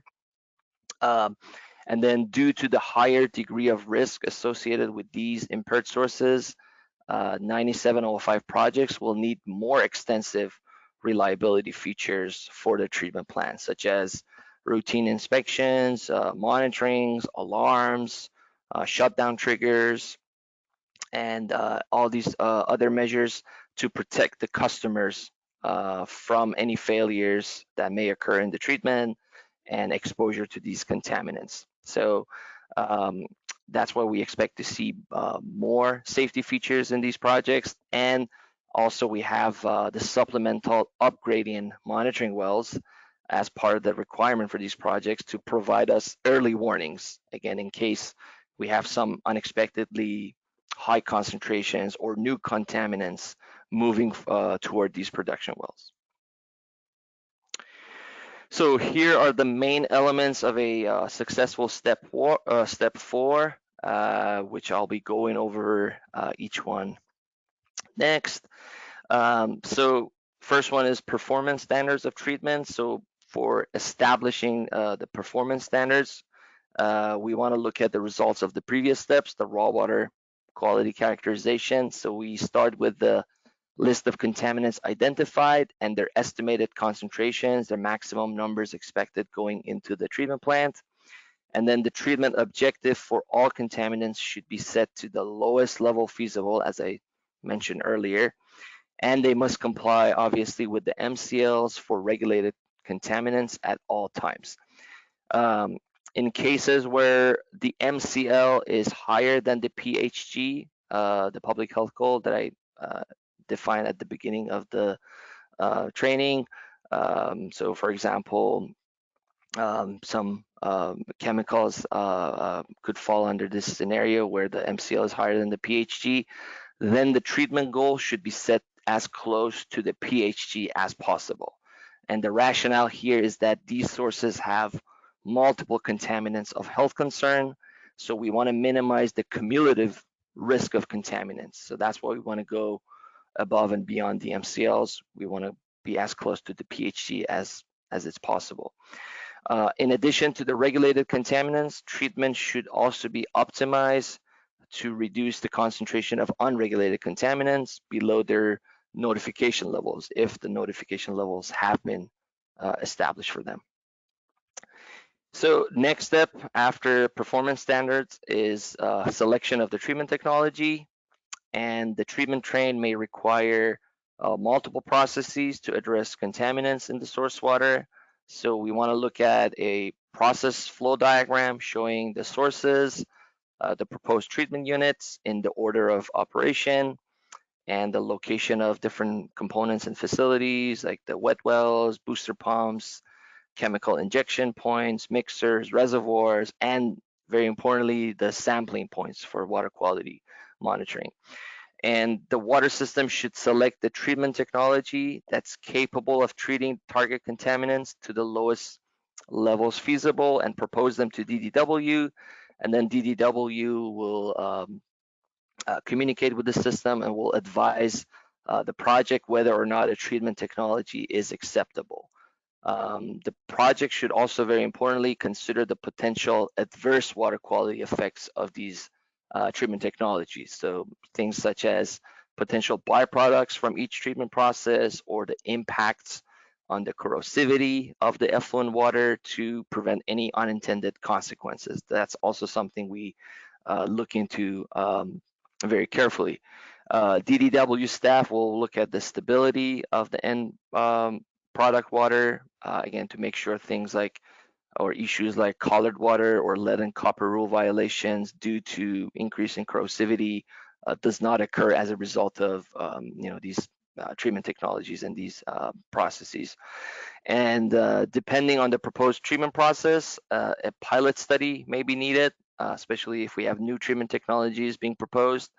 And projects should also develop a startup water quality test plan to demonstrate that the treatment technology and the programming as part of the treatment design can operate accordingly to the design, and they can operate properly. So here's are some examples. Most treatment technologies are specifically designed to be effective in removing all these certain types of, or classes of contaminants. So here we have some common types of contaminants that we see in these 9705 projects and the types of treatment technologies that are proposed to address them.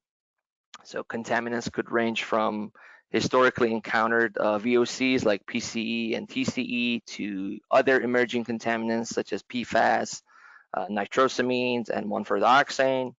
And the treatment technologies could vary from air stripping, activated carbon adsorption, ion exchange, to more advanced technologies like advanced oxidation or biological reactors. And again, this is are just some examples. Each project is different. Each project encounters different contaminants at different levels or mixture of contaminants, and they need to come up with the appropriate case-by-case treatment design and selection of treatment processes. So next one, as part of this step 4, is the reliability features. So they should also include a description of these reliability features that are designed and built into the treatment facility.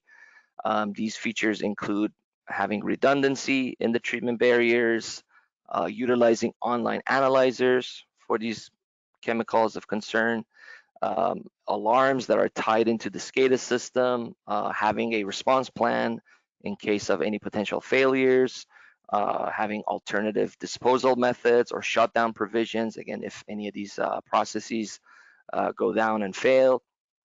And projects also need to have a notification plan, including the names and contact information for the public water system and the assigned DDW staff in case of any potential treatment failure.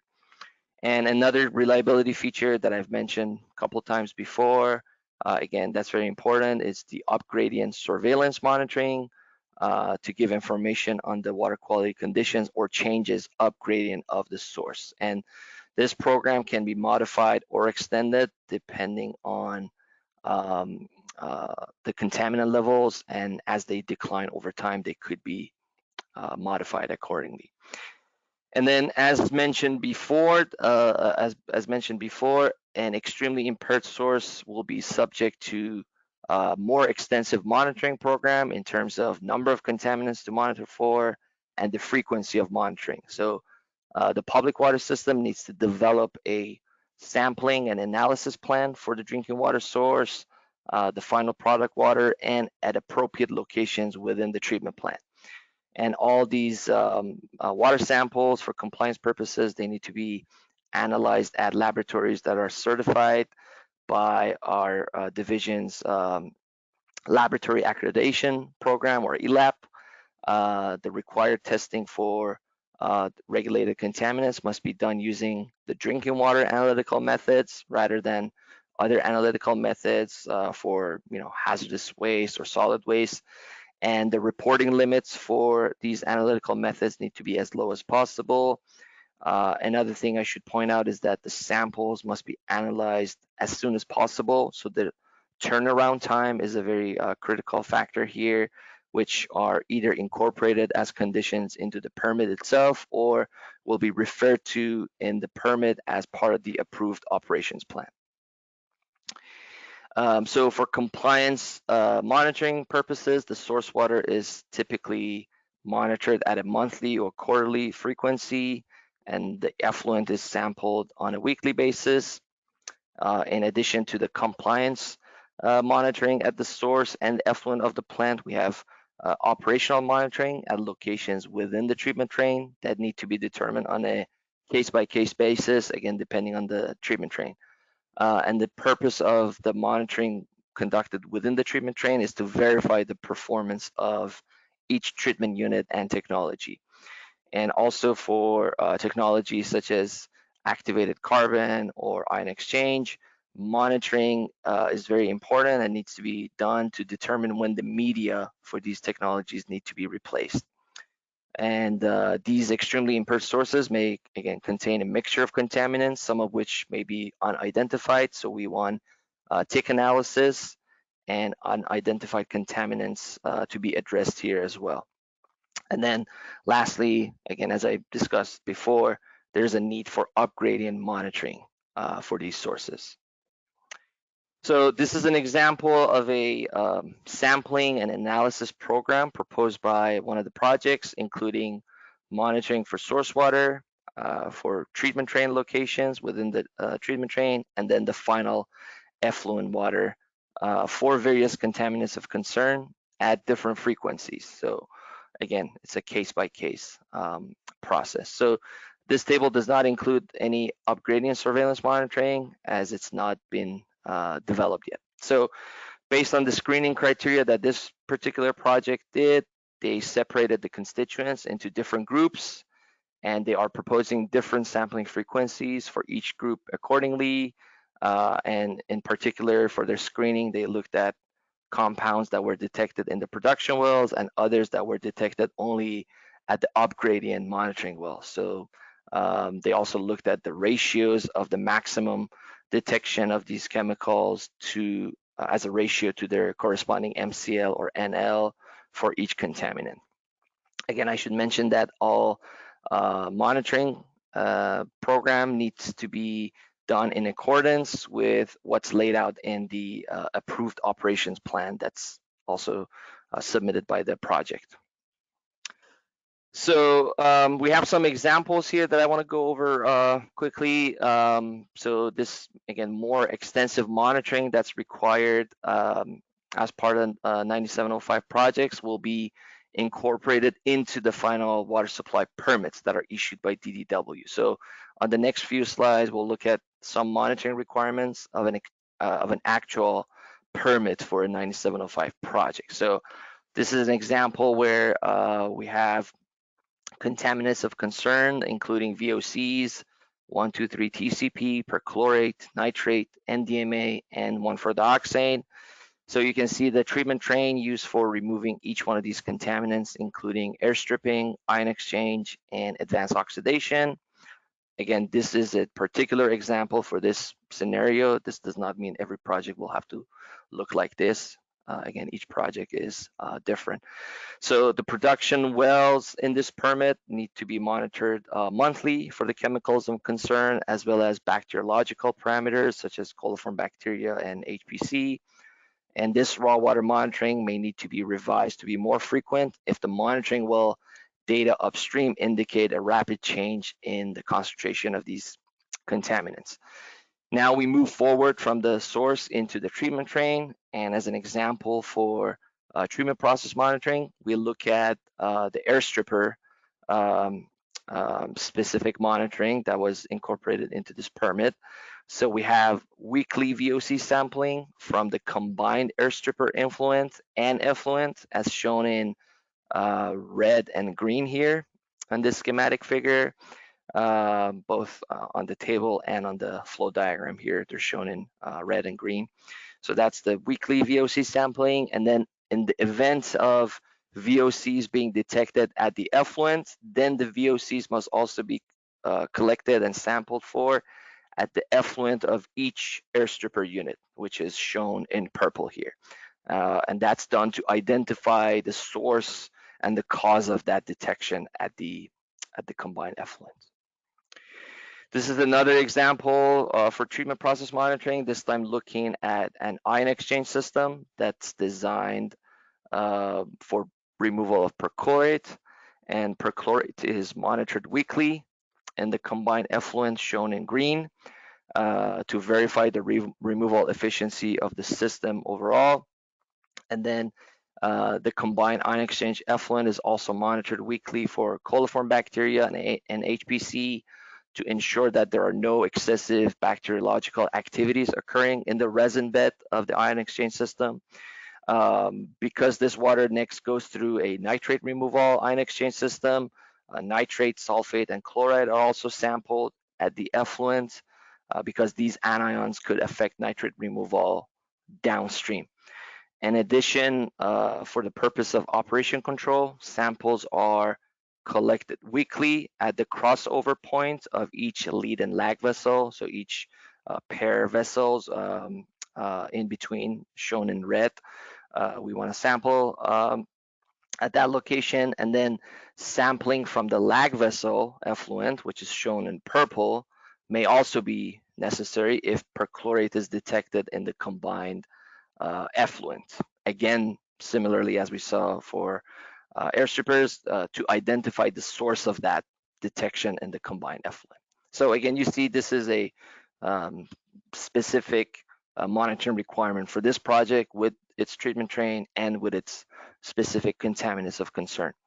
And then last example for treatment process monitoring I have here is for a UV advanced oxidation system. The combined effluent of the UV reactors are sampled weekly for NDMA and 1,4-dioxane, which are the design chemicals for the design of the system. To verify the treatment effectiveness, they're sampled. And nitrosamines are also sampled in the effluent here to ensure that any potential leaching of certain compounds associated with the ion exchange resin material that was used upstream, especially if there's a resin change out, is those compounds that could potentially leach are also successfully removed by this UV advanced oxidation system. And to minimize the formation of any oxidation byproducts, sampling for specific byproduct compounds that are identified for this project are also conducted at the combined effluent on a quarterly basis. And then moving all the way downstream, we have treated water monitoring requirement, which in this example includes weekly sampling for all of the contaminants of concern that we had for this example, again, as well as bacteriological parameters to check for any issues with the media, such as fouling or microbial growth issues. And then a tentatively identified compound analysis for VOCs and semi-volatile organic compounds is also included as a condition here, usually on an annual basis. And the last set of permit monitoring requirements that we want to look at here are for the monitoring, for the upgradient surveillance monitoring wells. And they're typically located within 2 to 5 years of travel time to the production well to allow for sufficient response time if any detections are made at these wells, so that there's enough time to respond to that.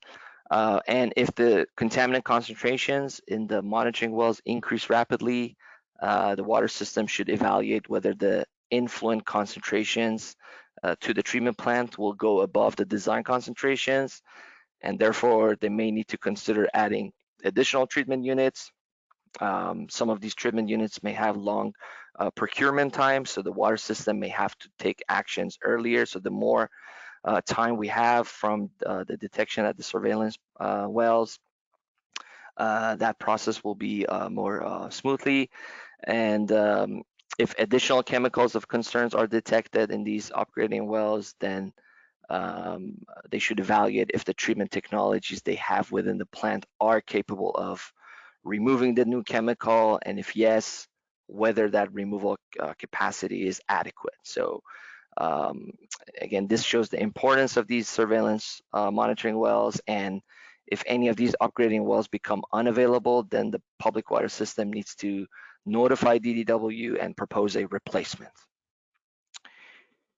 And another very important and critical requirement, similar to any other facility that we permit and regulate, is having a OMMP, or Operation Maintenance and Monitoring Plan, which identifies all operational procedures such as treatment objectives, optimization procedures, failure response triggers, the alarms, the inspection, maintenance, monitoring. All the activities that I mentioned earlier should be specified in the OMMP. And then I should also mention that the 97005 user guide document developed and in collaboration with CPRD that was mentioned at the beginning this morning has a template outline for a typical OMMP that can be used as a starting point, as a reference for the public water systems, and then with subsequent discussions with DDW and review, that could be further refined. Okay, so thank you for bearing with me here. I know we went through a lot of material. So we have now reached the point for taking a lunch break. And I just want to mention that we're not done with step 4. We still need to talk about the evaluation of the proposed treatment. So, but we will do that after taking the lunch break, after our batteries are recharged. I hope you have a good lunch. But before we go to lunch, I just want to check with Jeff and Kurt and see, we have a couple of minutes if they want to address any questions that may have come up during my presentation. So I'll hand it back to Jeff. Well, we do have 2 minutes. So we had one question. I don't know if Chris can do this in 2 minutes, but Chris, are you still there? Someone asked, who are the members of CEPRD?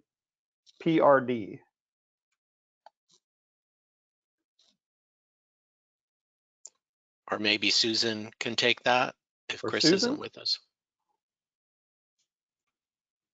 Or we'll do it later. Hopefully there's a web page or something.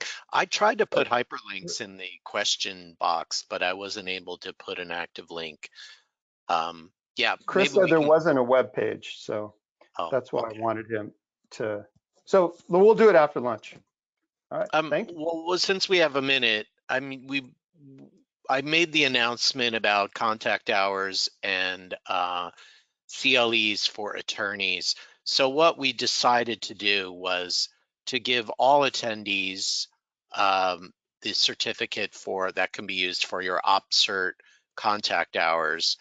And if I know we probably don't have the larger audience of attorneys, but specifically the attorneys on the training today, if you could send an email to Stephanie, who's the one who sent you the invite, and you specifically ask that you would like to receive the CLE. That's for attorneys only, and then we'll send those certificates to the attorneys that make that request.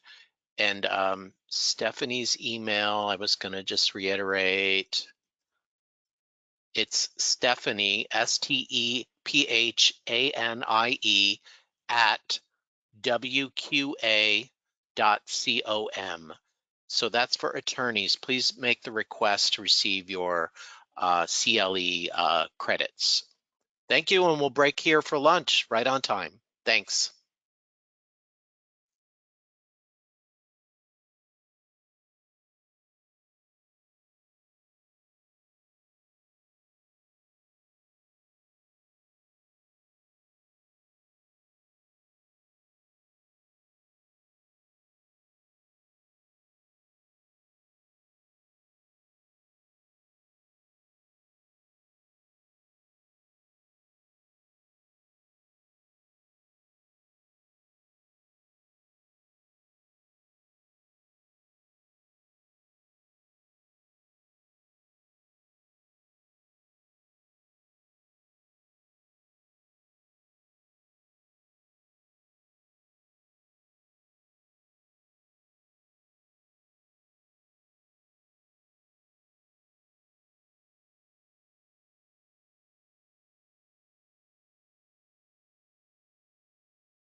Okay, so it's 1 o'clock.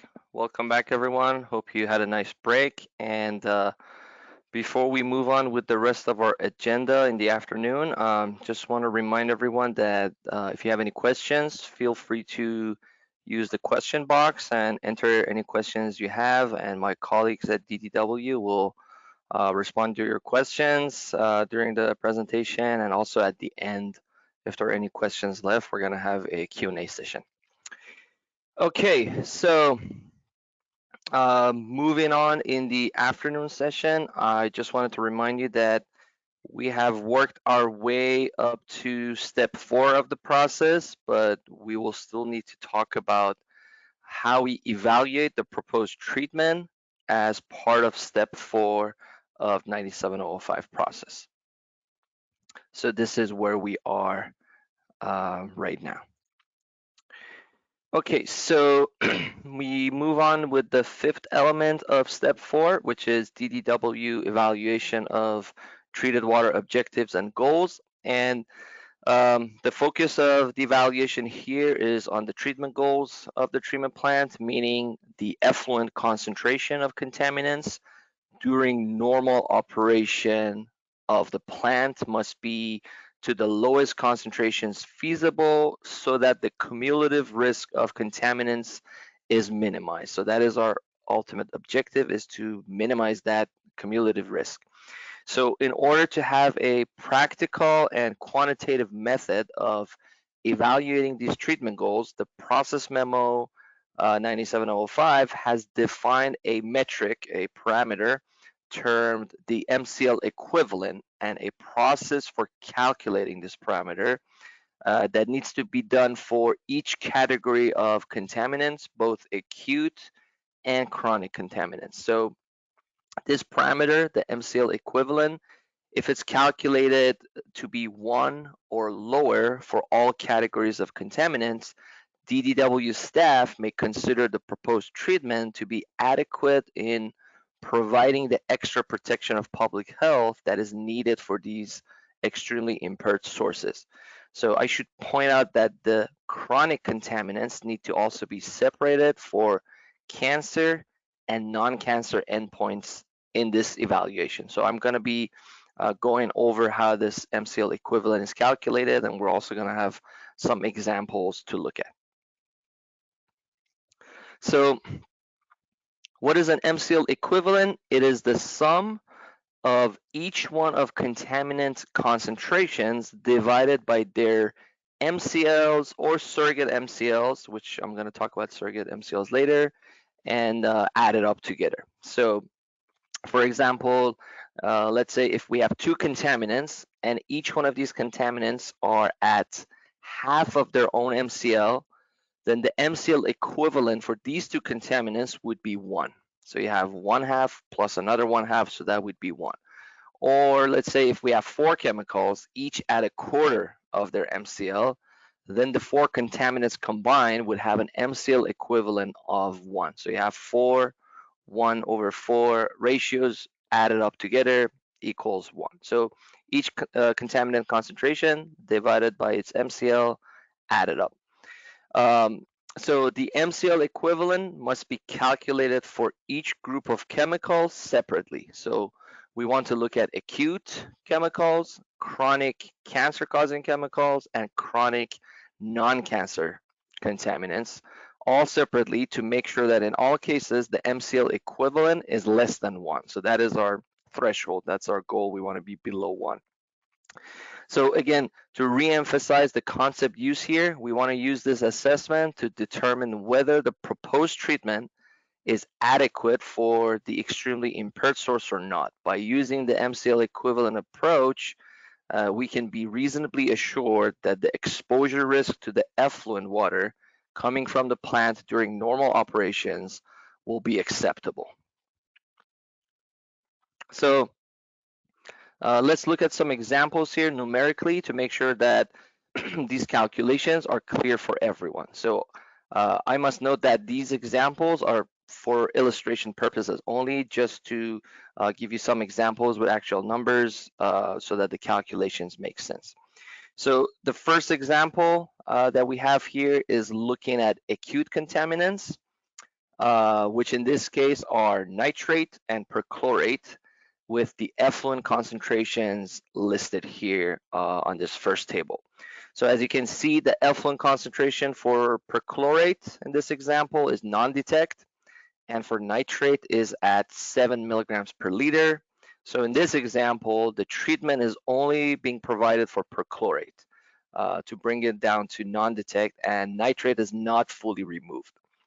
I should also point out that the treated water concentrations used by the projects in this step of the process should be developed based on methods that are reviewed and approved by DDW. So things like mass balance models, bench scale column studies for the type of media that's being proposed, pilot test results, models that are provided by the technology vendors, etc. So we have to look at how that effluent concentration of these chemicals have been determined, and then they can be used in these MCL equivalent calculations. So we have the concentration for each contaminant, and then as well as the MCL for them. So because if you remember, if you look at the formula, we need to divide the effluent concentration by the corresponding MCL for that contaminant, and then finally add up the calculated ratios of each contaminant concentration divided by its MCL to calculate the final MCL equivalent. So when the treated water concentration is less than the DLR, then the concentration used in this calculation for the ratios will be considered 0. So as we see here for perchlorate concentration was found to be below its DLR, non-detect. So in this calculation, as you see on the very last column, for perchlorate, we're inputting a 0 for its concentration. So then we have 7 milligrams per liter for nitrate divided by its MCL of 10. So that gives us 0.7, and then 0 for perchlorate. So then the MCL equivalent for acute chemicals in this example, being nitrate and perchlorate, is 0.7, and it's below 1. And then we have another example below it, this time for chronic contaminants with cancer endpoints. So we have PCE, TCE, 1,2,3 TCP, and arsenic. And the calculation of ratios is done similarly by dividing each concentration by its MCL and then adding up the ratios, again using 0 for non-detect contaminants. So again, here we have treatment for PCE, for TCE, and 1,2,3 TCP, lowering them to non-detect levels. So that's where we have zeros inputted in the calculation on the last column. But arsenic in this case is not being treated. So that's why we end up with 0.6 MCL equivalent for arsenic, and that's our overall MCL equivalent of 0.6, adding up ratios for each one of these chronic carcinogens. So two examples just for illustration here so that you see how these MCL equivalents are calculated. So so that was an example we looked at, and we talked about MCL before when we were talking about MCL equivalent calculation, but we also mentioned surrogate MCL. So what if a contaminant of concern in the project does not have an MCL? So in that case, we need to use a surrogate MCL. And this surrogate MCL is the contaminant level corresponding to a risk level of 10 to the minus fifth for carcinogens, which is the midpoint between 10 to the minus fourth and 10 to the minus sixth, which is the range of cancer risk values for most MCLs. So how do we start determining the surrogate MCL? If we have a contaminant that does not have an MCL, we need to calculate its MCL equivalent as part of this process. How do we come up with a surrogate MCL? So first we have to see if this contaminant has a notification level. And if that is the case, if it has a notification level, we want to use the 1/10 of the response level as our surrogate MCL value. The reason is the response level is equivalent to a 10 to the minus fourth risk level for carcinogens. And by multiplying it by 1/10, we are at a risk level of 10 to the minus fifth, which is our target for surrogate MCLs. Okay, so that's why we use the 1/10, and we look at the chemical to see whether or not it has a notification level. Now, if the 1/10 of the response level is less than the notification level for that specific contaminant, then the notification level itself will be used as a surrogate MCL. And this is currently the case only for PFOA and PFOS. Also for non-carcinogens, the response level is already set at 10 times the notification level. So by multiplying it by 1/10, we land back at the notification level itself. So to summarize that, the surrogate MCL for chemicals with notification levels and hence response levels correspond to a 10 to the minus fifth risk for carcinogens and to the notification level itself for non-carcinogens. Okay, so that's summarized on this slide, and it's also in the process memo, but in the text format. So if you ever want to refresh your memory, you can come back to these slides and look at these flowcharts here. So that's for contaminants that have notification levels. For non-regulated chemicals without notification levels, we can apply the same principle but using the US EPA's health advisory levels. And again, that would be 1/10 of the contaminants, the surrogate MCL would be 1/10 of the contaminants health advisory level for a carcinogen, which is again equivalent to a 10 to the minus fifth risk, cancer risk level, and the health advisory level itself for non-carcinogen. So it's a similar process to the notification levels, but any chemicals that might not have a notification level will use the health advisory level by the EPA.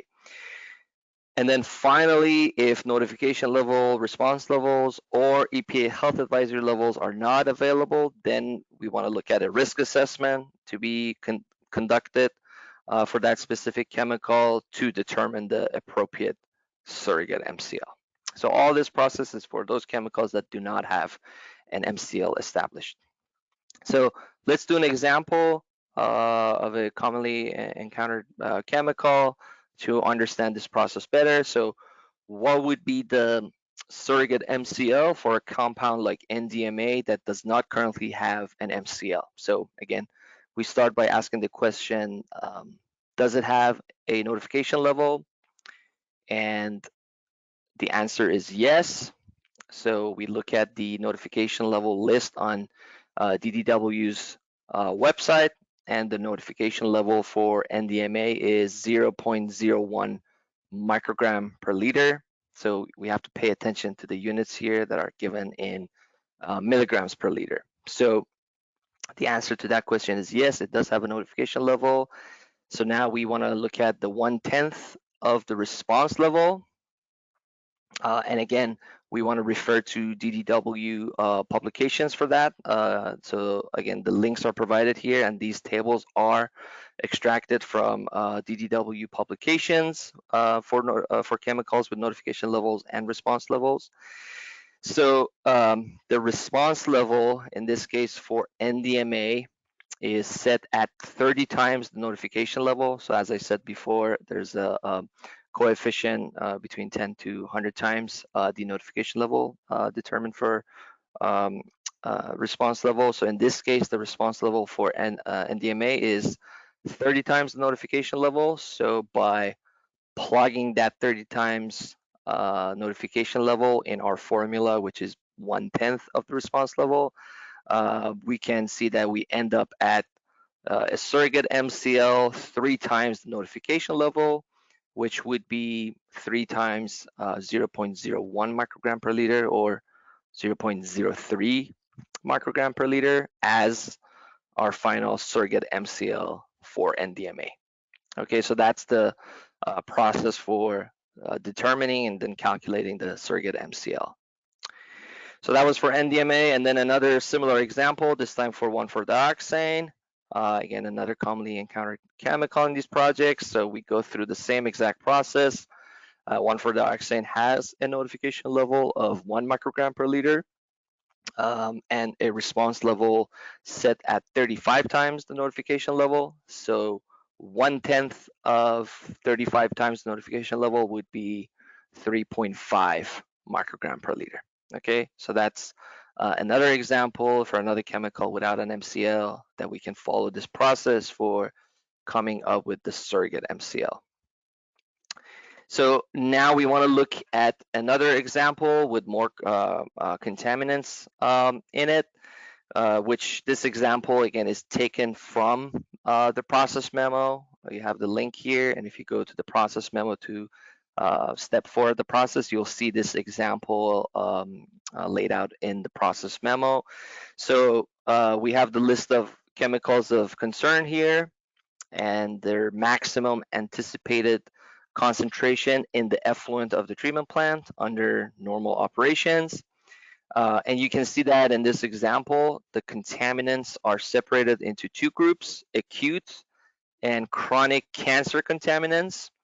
You see each column with the maximum concentrations, then the MCL or the surrogate MCL if the MCL is not available, and then finally you have the ratios of the concentrations divided by the MCL or surrogate MCL, and then at the very end you have the sum, the adding up all the contaminants as the summation for that category, which is the MCL equivalent for that category. So in this example, the source water does not contain any chronic non-cancer contaminants. If it did, the MCL equivalent would have been calculated separately, just similar to what you see on this example. So if there were contaminants like boron or selenium or vanadium or others, that would be our, then we would have to do an MCL equivalent calculation for those chronic non-cancer contaminants.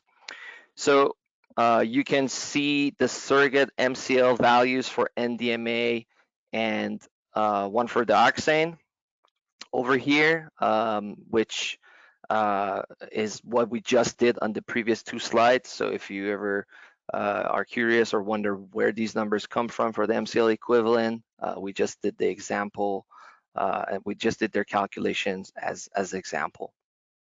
So we have acute contaminants being again perchlorate and nitrate, and the sum of contaminants to MCL ratios for those 2 is 0.7, which is below 1 and satisfactory.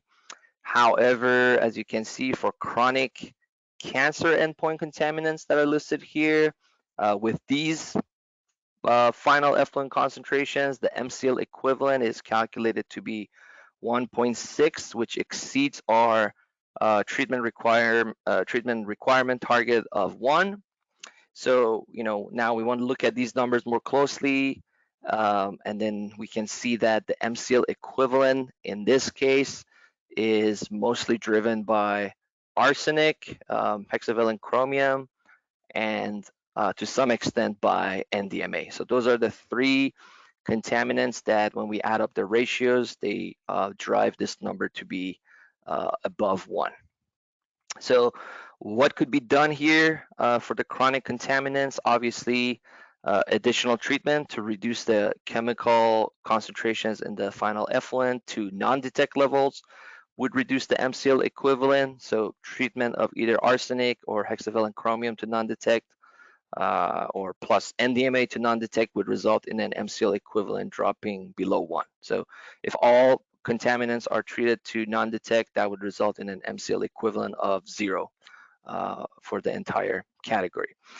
So we're going to look into the arsenic and chromium presence here more closely and then come back to this example. So in particular, if arsenic or hexavalent chromium can be demonstrated to occur naturally and not due to the contaminating activities, there may be some allowance potentially given to this calculation to reduce the overall MCL equivalent. So that's what we're gonna talk about next.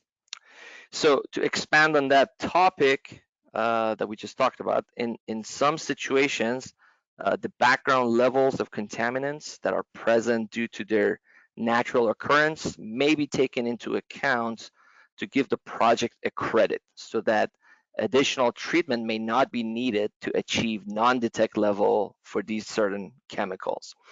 And this is only applicable if the final effluent concentration of these naturally occurring chemicals are below their MCLs.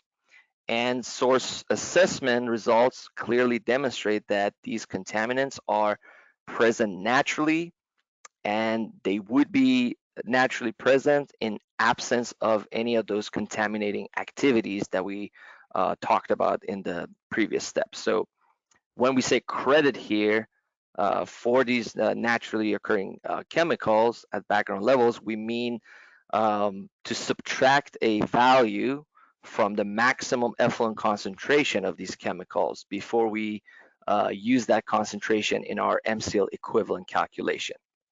So now I want to show you how this credit is calculated if we have these naturally occurring chemicals in the mix. So how do we calculate this credit? So if the natural background level of this contaminant is lower than half the MCL, then that background value itself may be used as the credit, as long as it meets this criteria of being less than half the MCL.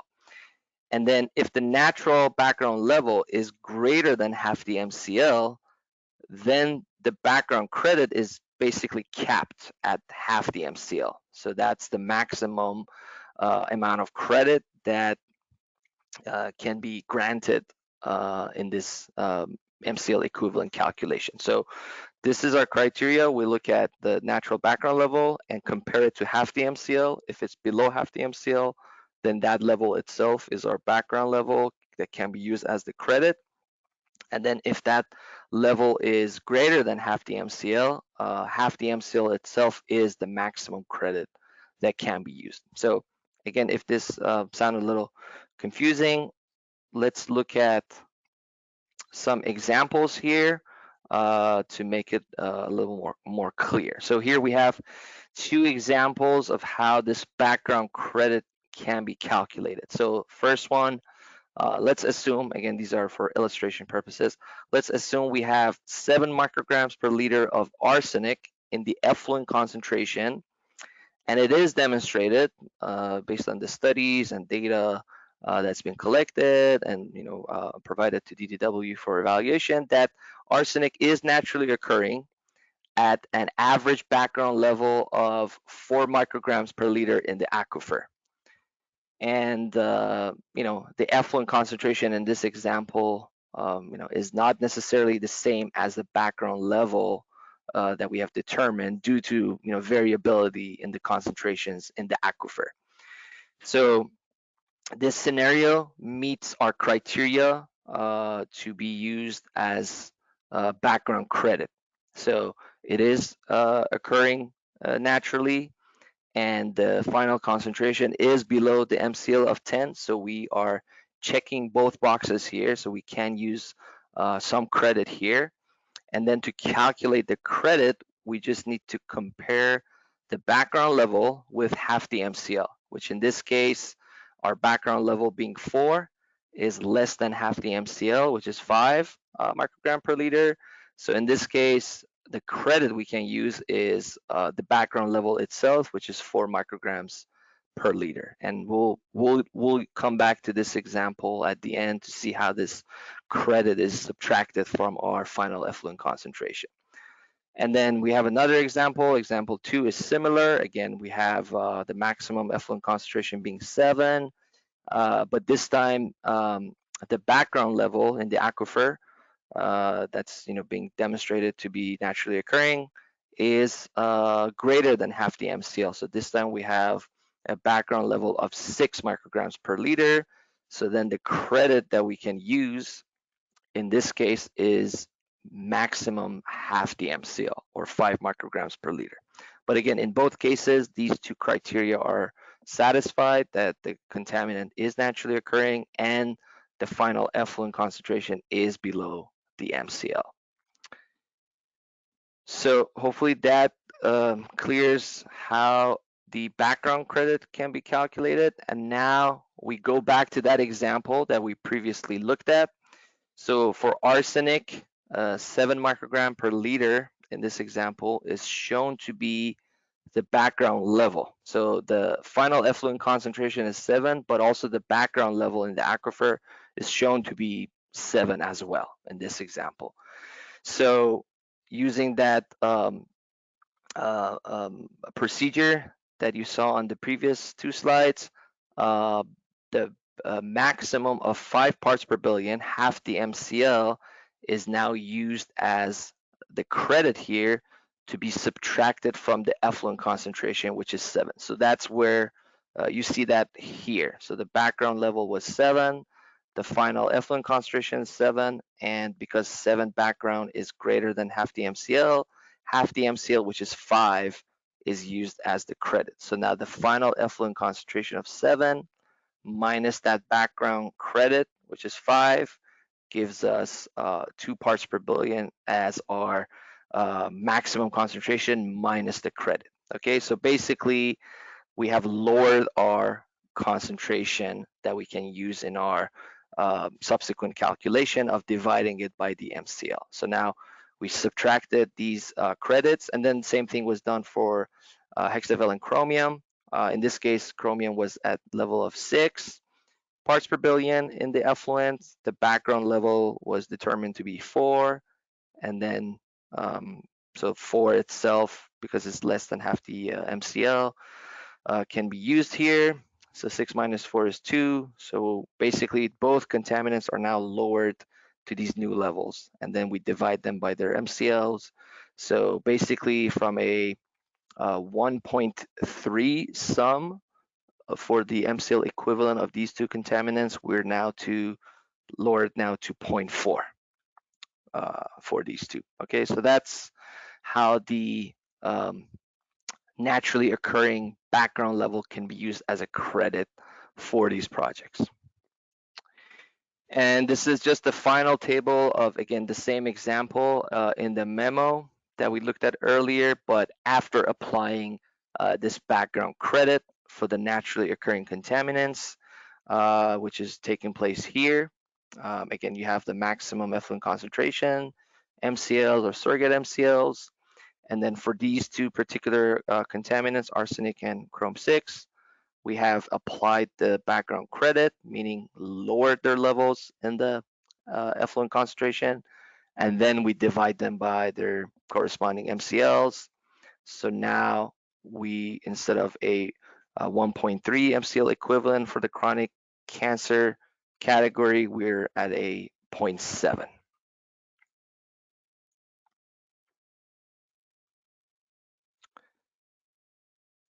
Okay, so this is another example of a MCL equivalent assessment proposed by one of the projects.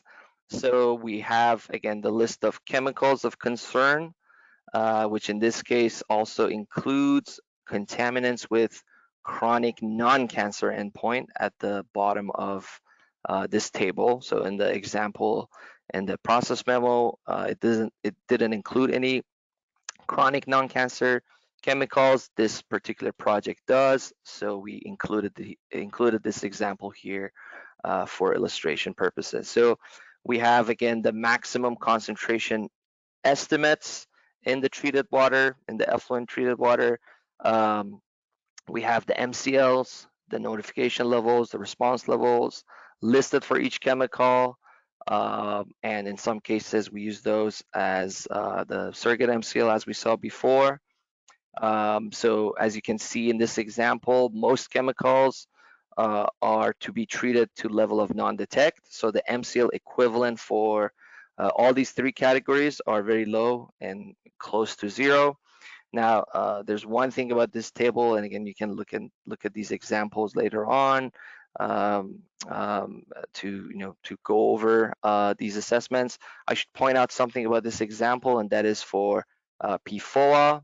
As you can see here, you notice that this project is using 1/10 of the response level as the surrogate MCL value that they use. But technically, as I said earlier, in this case, they should have used the notification level itself per what's prescribed in the memo, because 1/10 of the response level in this case would be smaller than the current notification level for PFOA. However, we do expect the MCL to be lower than the current notification level. So this value that this example used actually is actually a conservative approach, and numerically speaking, using a lower surrogate MCL would actually result in a slightly larger MCL equivalent. So that is, even though it's not per what's described in the memo, but it's still a rather more conservative approach that was taken here. So I just wanted to point that out. This is a slight deviation from what I had said earlier. So that concludes step 4 with the evaluation of MCL equivalent. And now we get into the next and the final step of this process. We're getting into the human health risk assessment, and that's associated with treatment failure. So our purpose here in this step 5 is to understand and quantify the level of potential health risk that these projects pose when and if any other treatment processes fail. So obviously, these extremely impaired source projects, they rely on the treatment provided. So any failure of the treatment processes need to be evaluated for their impact on the effluent water quality and risk of exposure to those contaminants in the source water. So this evaluation is made up of 2 parts. First part is evaluating the risk of failure, which would expose customers to insufficiently treated or untreated water from these extremely impaired sources. And then the second part of this assessment is to calculate the health risk associated with the failure of treatment processes. So what is a failure? What are we talking about here? A failure scenario is a series of events leading to insufficiently treated or untreated water, hence contaminants present in the source water entering the distribution system without adequate level of treatment. So the first step in the process is to consider all possible failure scenarios. So we want to look at all components of the treatment system that could impact the water quality.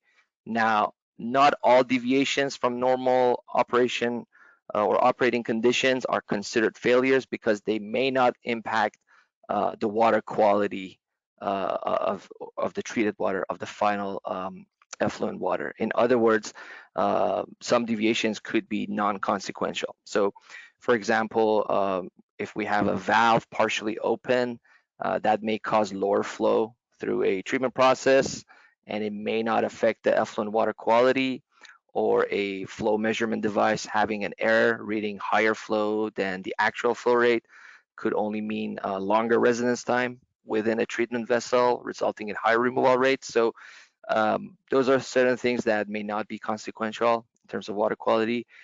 We want to look at the probability of likely failure modes that are things that could affect the treated water quality.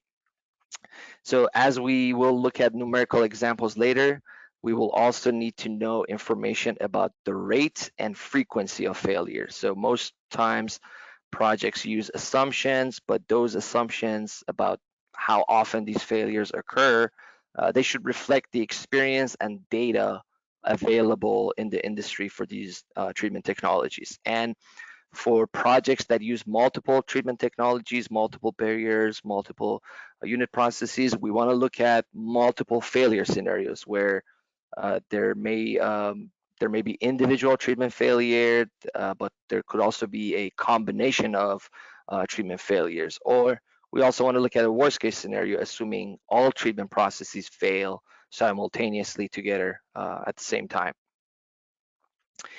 So once the process components that can cause a failure are identified, then the next step is to determine the sequence of events that would result in an actual failure mode. So usually event tree diagrams prepared for each component of the process can be very helpful in identifying the events or faults that could occur and lead to a failure.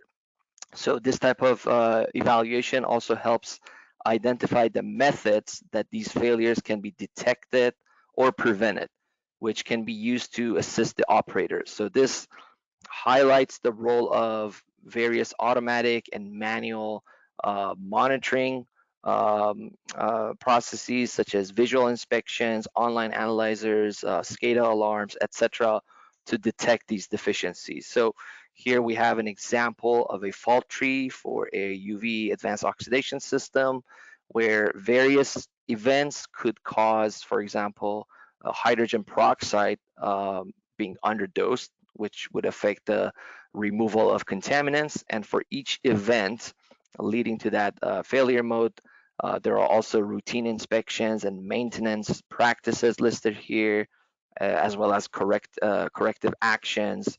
Again, things to minimize the risk of failure. So this evaluation both helps with the risk assessment as well as coming up with practices and measures to prevent or minimize the risk of these failures. And then we have another example of a failure mode impacting treated water quality, which could be the improper position of a valve, which could cause bypassing of a certain treatment process. So for example, a pack tower aeration, a air stripper unit could be bypassed due to this improper valve positioning, which would lead to VOCs not being properly removed, or for example, transferring the burden of VOC removal to the following downstream processes. If there's an activated carbon system downstream, that could result in faster exhaustion of the carbon media. So that's a type of failure that would have water quality consequences, and that's something we want to be evaluated in this step of the process.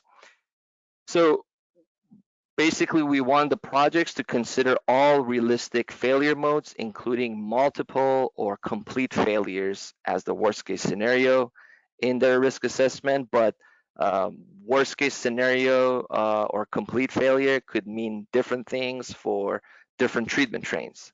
And again, depending on the type of contaminants, depending on each project, we have various treatment train configurations. So for example, treatment process 1 in this first schematic flowchart shown here, that failing could be a very likely event. And in that case, it would be the worst case scenario for this configuration. But as we move down the list of these schematic figures here, where we have more treatment trains with dividing the flow between the multiple trains and having lead lag configuration, the likelihood of a complete failure would be much lower as we go down the list. So we want the projects to consider these factors and how the treatment configuration looks like in their failure risk assessment. So along the same lines of what is a likely failure scenario, some failure scenarios may be very unlikely and not realistic to the point that they're considered insignificant in this assessment. So a failure due to a human error combined with multiple mechanic failures. There could be example scenarios that might be too unrealistic. But then we could have things like partial failures, on the other hand, that are more likely to occur. So, for example, the packing material in the air stripping tower may gradually get fouled through the buildup of material, and that could reduce the VOC removal rate, or it is possible that the ion exchange may fail due to resin fouling or insufficient regeneration. UV treatment may also experience partial failure with the light bulbs aging or their sleeves getting fouled. So these failures could be detected and addressed by different reliability features, again, such as inspections or water quality monitoring, and that's also a focus of this evaluation here. So once the likely failure modes are identified, then we can evaluate the potential health effect of them. So in particular, we're interested in two categories of health risks. We're interested in the non-cancer and cancer health effects and their risks. So therefore, the evaluation of health risk due to a failure has to be done separately for carcinogens and then for non-carcinogens. So for cancer health risk, we need to determine the duration of exposure. As a conservative approach, duration of exposure could be a function of monitoring frequency and analytical turnaround time. So that's what we use to come up with a duration of exposure, meaning if a failure occurs and it goes undetected until the laboratory analytical results of our ongoing monitoring comes back, and that would lead to our detection of the failure. So that's a conservative scenario we can assume for coming up with the duration of exposure, for the duration that that process had failed and the chemicals were untreated and present in the distribution system. So as an assumption of frequency of failure, some projects have considered a complete failure occurring once every 10 years over a 20-year time frame, which could be an estimated lifetime of a treatment facility, and other projects have assumed other frequencies, for example, a partial failure occurring once a year. So again, we want to look at each project case by case and look at these assessments and these evaluations individually in the context of that treatment system. And then to evaluate the potential cumulative carcinogenic effect, multiple failures occurring also need to be evaluated. So having said that, the main focus of the risk assessment is on short-term exposure events that could introduce high concentration of contaminants into the distribution system, and this is a conservative approach, as we will see later in our in some of these example calculations. So two other factors to discuss here.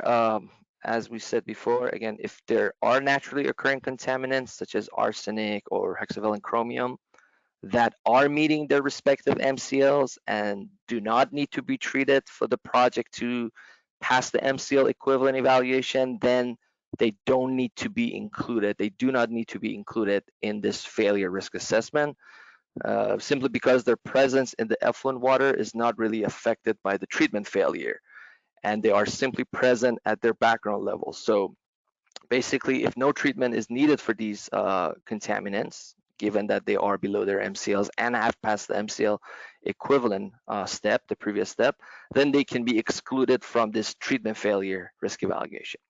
And for microbiological contaminants, even though we do not have an example project with such an impairment, if a surface water source is potentially impaired with microbiological contaminants, then we need to conduct a failure risk assessment with respect to those index pathogens being viruses, bacteria, and protozoa as our reference pathogens. So how is this risk assessment done? What are we looking for, and what does it look like? So here's the list of things we need in order to conduct a risk assessment or be able to review it. So we need to know the estimated effluent concentrations when a failure occurs. So that's one thing we need to know, which typically projects have already determined what the influent design concentrations are, and they've determined what the effluent concentration, what the risk, what the target or performance standards are. So then they need to do assumptions of failure and then come up with a effluent concentration estimate for when the failure occurs for each individual or combination of failed processes. We also need to have the PHG, the public health goal, or in absence of an established PHG, we need a surrogate PHG or a PHG-like value for this assessment. So that's what we call it. And this assessment is a PHG-like value in case the PHG is not available. So again, reminder, to the definition earlier this morning, that PHGs are levels that correspond to a risk level of 10 to the minus 6 for carcinogens and to no observable adverse health effect for non-carcinogens. So if there is no PHG established for a chemical, then which PHGs are established by OIHA, and that's our reference for these values, for these PHG values.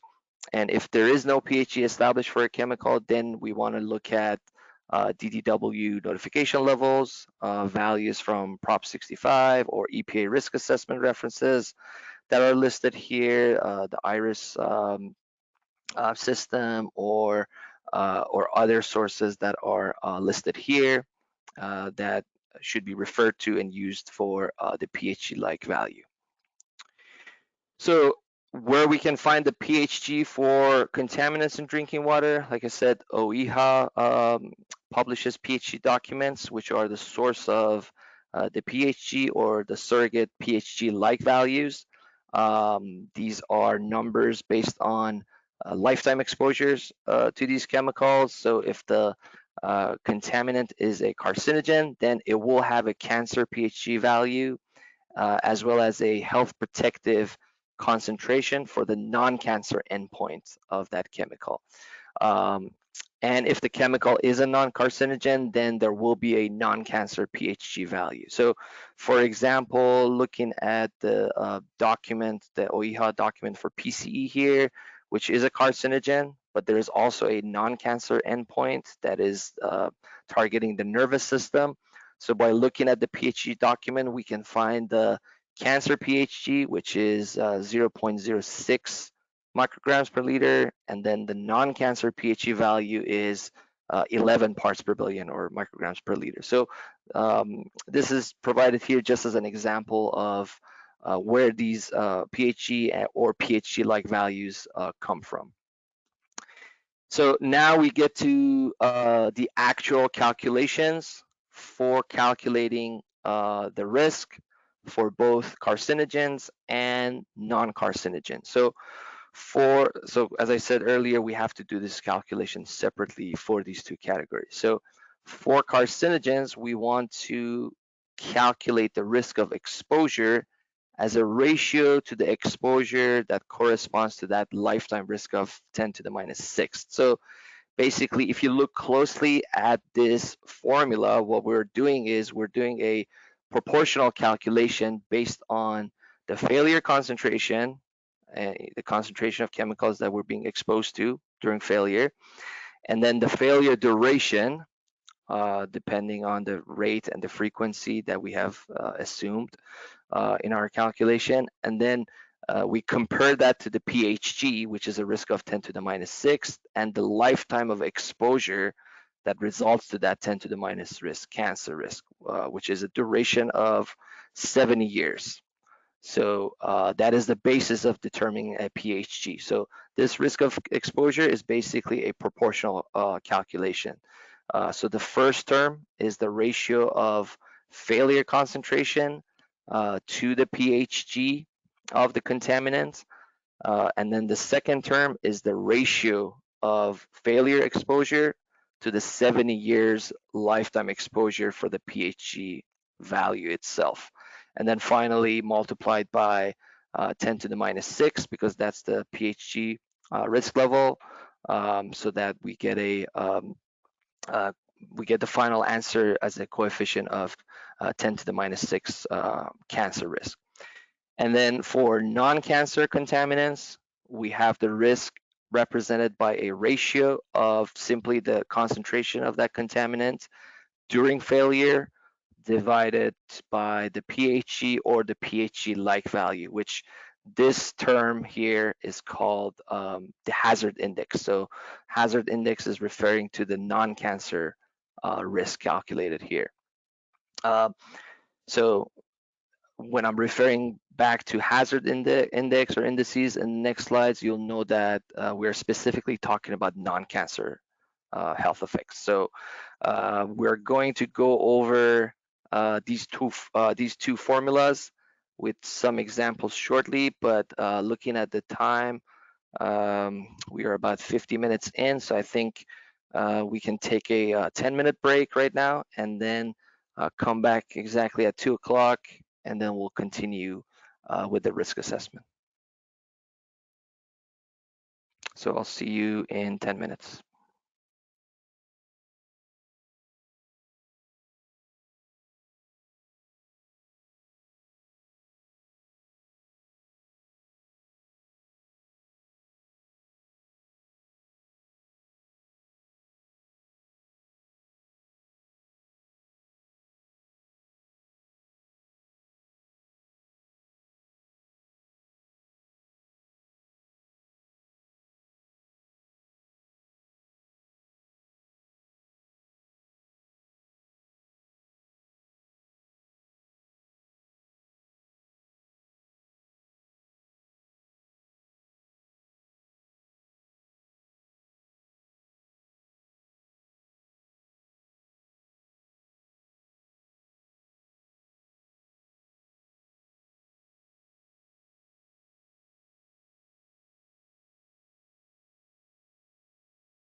Okay, so it's 2 o'clock. Welcome back.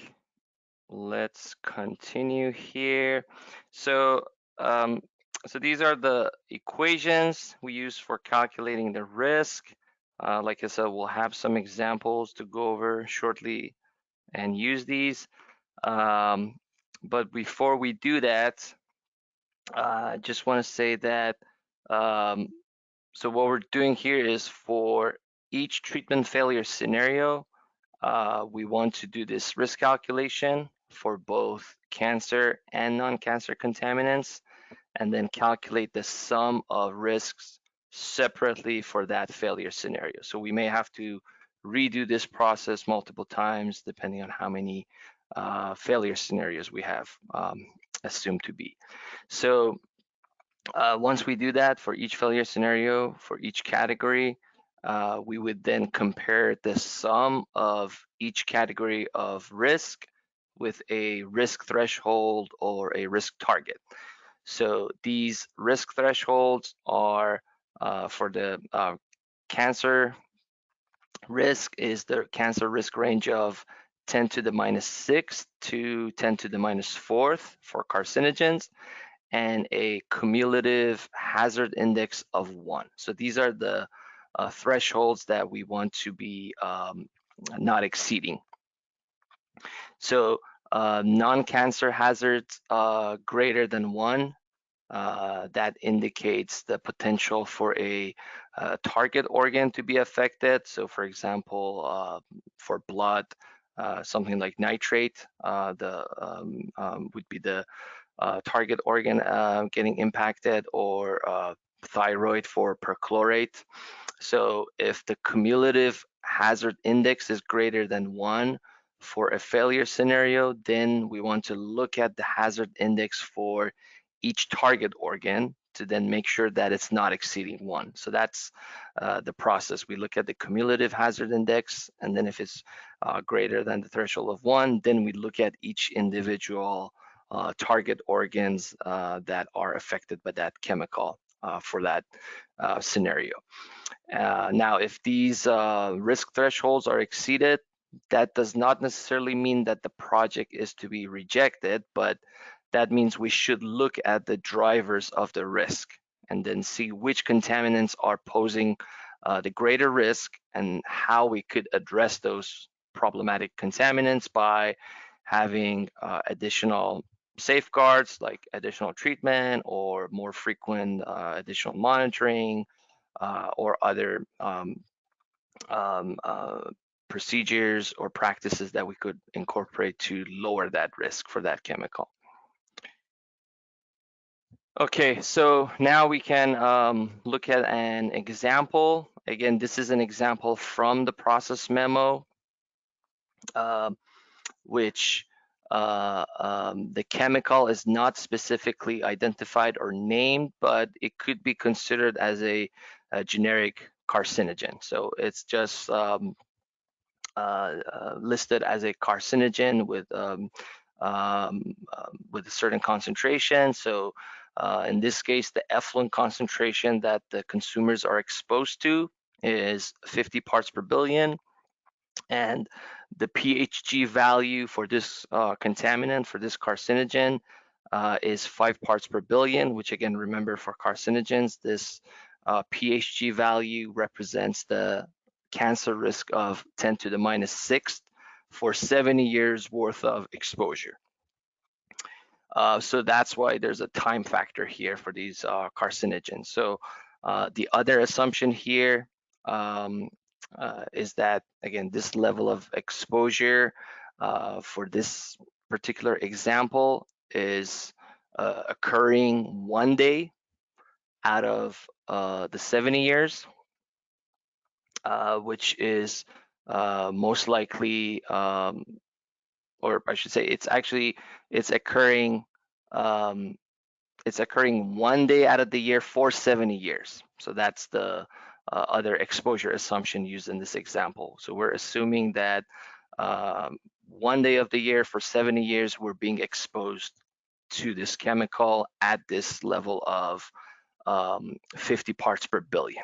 Okay, which in this example, 70 years is most likely far beyond the expected lifetime of the treatment plant, but nonetheless, for the purpose of this exercise, we're going to accept this assumption. So as you can see, the failure concentration and duration of that failure, the frequency, and then the time period where this frequency is occurring is being plugged in the numerators of this equation, and the pHG level and the exposure duration for the pHG are plugged in on the bottom side in the denominators. And the result is calculated proportional to the 10 to the minus sixth risk level. So as you can see, the number here is significantly smaller than the threshold of 10 to the minus sixth. So we are at a tiny fraction of 10 to the minus sixth. So and this is something we can expect to see a lot for carcinogens because again, these failure values are compared to a lifetime exposure of 70 years. So we are dividing a certain number of days occurring in a 70-year period by the entire 70 years worth of exposure days. So again, this potential health risk is less than the health risk threshold of 10 to the minus 6 for carcinogens, which is typically used by EPA and DDW as the minimus cancer risk. So in this example, we are looking at an acceptable risk level for this carcinogen. So, and now the other example is looking for a non-cancer health effects. We're looking at calculating the hazard index for perchlorate. And as we said before, the focus in risk assessment is on these short-term exposure events that result in very high concentrations of chemicals in the water. So now we have an example where perchlorate as our non-cancer contaminant is occurring as at a level as high as 60 parts per billion in a failure scenario. So comparing this value to the pHG value for perchlorate, which is 1 part per billion, results in a hazard index value of 60, which is now much greater than the threshold of 1 that we mentioned before. So if we have a scenario like this where we are 60 times over the pHG for something like perchlorate, then it means we certainly need some additional treatment or a second barrier here, or an additional safety measure like blending to address this really high potential exposure for this particular contaminant being perchlorate.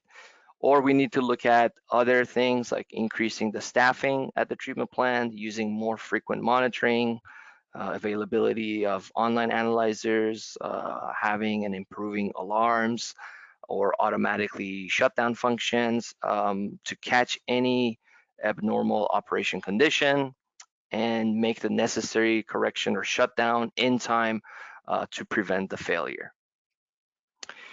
So again, as you saw in the formula for calculating the cancer risk, we need to input an exposure duration. That's what went into that calculation. So in that example was 1 day a year for 70 years. So lots of failure modes can be detected very quickly, especially when they're tied into the SCADA system. But if a failure is not detected, causing the untreated water to leave the plant, then detection could be through the analytical results of the effluent sampling. So for exposure duration, we want to consider that worst case scenario where the exposure lasts for an entire monitoring cycle, being undetected until the results come back from the lab. So that's why we also need to add the time that it takes for the analytical results to come back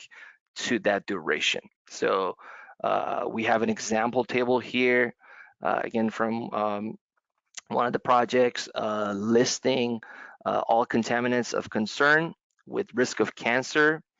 And then each column, we're adding up the number of days it takes to collect the sample, plus the lab turnaround time, and then multiplied that sum of days by number of failures occurring over the lifetime of the plant, which in this case is assumed to be 20 years, and the frequency of this failure is assumed to be once every 10 years, or meaning 2 times in this lifetime of 20 years. So basically at the end, for a 20-year lifetime, this failure is occurring twice. So the number of days for each contaminant is being added and then multiplied by 2, which will give us the number of exposure days over 20 year. And then again, you can see that depending on the monitoring frequency, meaning you collect the sample and then by the time you get that results, the failure is exactly occurring in that time period. So if it's a weekly monitoring frequency, it takes 7 days before the next sample, and then we have these lab turnaround times added to that. So that's the overall exposure period, then multiplied by the number of occurrences in a 20-year period. So this is the time factor that we want to calculate the risk of cancer for these contaminants. So one takeaway from this table is that the more frequent the monitoring, the shorter that potential exposure duration would be, and therefore that would drive our risk numbers further down. So same thing can be said about the lab turnaround time, which is very important to have as quick lab turnaround times as possible, and that is something, again, that it gets incorporated into the permits or approved operations plan. So here are the cancer risk values calculated for that same example we just looked at. And as we saw earlier, the items that we needed for risk calculation are the failure effluent concentration for each chemical, the PHG or the PHG-like value in absence of PHGs, and then the cancer risk at the PHG value, which in this case are all 10 to the minus 6, with the exception of one for dioxane, which is set at 3 times 10 to the minus 6. So we need to keep that in mind and include that in the calculation, take that into account in our calculation. And then finally, the exposure duration that we just calculated on the previous slide based on the sampling frequency and the lab turnaround time and the frequency of failure over the lifetime of the plant. So the cancer risk for each contaminant, as you can see, is now calculated individually based on these factors that I just mentioned, and then summed up at the end, which in this example is 3.1 times 10 to the minus 7 as the overall cancer risk, which is below the 10 to the minus 6 threshold, and hence satisfactory. I should again point out that the numbers listed for failure effluent concentrations here are modeled numbers based on mass balance and removal rates through the treatment processes, and that's why some of these numbers that you could see here could be below their detection limits. They could be below their DLRs in some cases. So these are, rather theoretical numbers, from those calculations. And then also for PFOA in this example, we have a draft PHG value, which was used as the PHG-like value in this calculation. So that was for the cancer risk. Again, we look at the concentration, we look at the duration of exposure, and then compare that to a 70 years worth of exposure and the risk of 10 to the minus 6 based on the PHG value. So now we are looking at an example for non-cancer contaminants for calculating the hazard index for those non-cancer endpoints that you see here, the different chemicals and different target organs and their non-cancer PHG values. So we want to look at this example where we have a specific failure scenario, and I believe this example is assuming complete failure. So again, this table should be populated for each failure scenario that's considered in the evaluation. In this case is the complete failure of all treatment processes. So as a reminder, the PHG values here are the levels corresponding to no observable adverse health effect as established by OIHA and those PHG documents that we looked at as an example. And I think we looked at the PCE OIHA document, that level, the 11 parts per billion that we saw is repeated here. So you can see where these numbers come from. And the other thing to keep in mind is that we may get new documents published by OIHA as time goes on with new or updated PHG values. So the project wants to stay up to date and may have to redo this process and update these calculations accordingly if these PHG-like values or non-cancer PHGs get updated over time. So we would also want the project to add up all the hazard indices that are calculated here for each target organ for each failure mode. And that is shown on the next slide. So the last row you see here on this table is, again, from the complete failure scenario that we just looked at on the previous slide. And as you can see here, the hazard indices are summed up for each target organ, and they're all below 1, which is our acceptable threshold. So even though the overall hazard index is just above 1, when we look at each individual target organ, they are all below the threshold of 1. So it's noteworthy here to mention that this project did this calculation for 8 different scenarios, including no failure, individual failures, combination of failures, and then ultimately a complete failure. And again, in all cases, the cumulative hazard indices for all target organs remain below 1. And that's what we want the numbers to be, to below that hazard index threshold of 1. Now, having talked about the risk assessment, I also want to point out that there may be areas where the concentrations of these contaminants in the raw water are simply too high to be considered as an acceptable source of water supply by us at DDW. And this is something I mentioned at the beginning.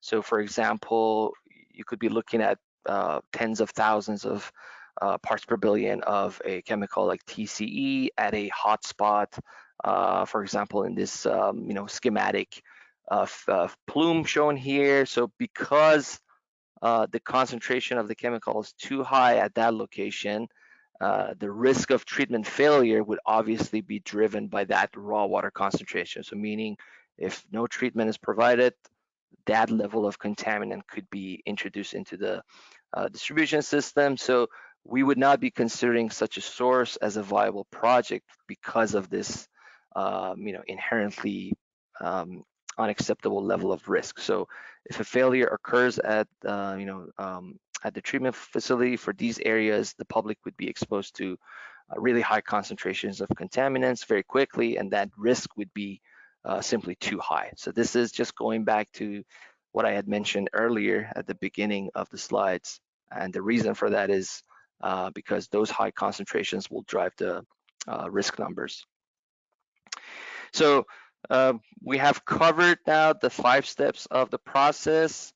Again, I just want to re-emphasize that this is a sequential process, and early engagement of DDW by the public water system, by the project proponents, is very critical. Again, this is iterative and sequential process by nature, rather than a single report being delivered to us at the end of the process. So we want to be looking at each individual step of the process. We look for all the details, we look for a description of the data, all the assumptions. As you can see, there's a lot of analysis that goes into each one of these steps. So we want to look at each one of those analyses and not just statement of the findings or the tasks that are completed, but rather conclusions and justification for the types of evaluations that were conducted. So now that we have covered the 5 major steps, we can also mention other items that need to be completed by the project, such as completion of California Environmental Quality Act CEQA requirements for the project. I should also clarify that these tasks listed here are typically moving forward concurrently with the completion and review of the 5 steps. So we don't want you to think that these are only coming after those 5 steps are completed. So as with all permitted projects, 97005 projects also need to comply with the CEQA documents and requirements. And next is submittal of a permit application, which again, similar to all other projects, the 97005 project proponents need to keep in mind that a supplier of treated water must be permitted as a public water system as required by the Safe Drinking Water Act, and required to submit a permit application to DDW for the use of the extremely impaired source, which will have the stringent requirements that we talked about, which is necessary for protection of public health. And a public hearing may be needed, again, to ensure public acceptance of the treated water, and DDW strongly recommends early engagement with the public by having various forms of outreach. A public hearing may be needed as part of the permitting process to identify any concerns by the consumers of this water source. And again, as we saw, the information related to these projects could be very complex and detailed. So it is important that this information can be conveyed to the public in the most efficient and accurate way possible. And the following findings are required of DDW for approval to use an extremely impaired source water.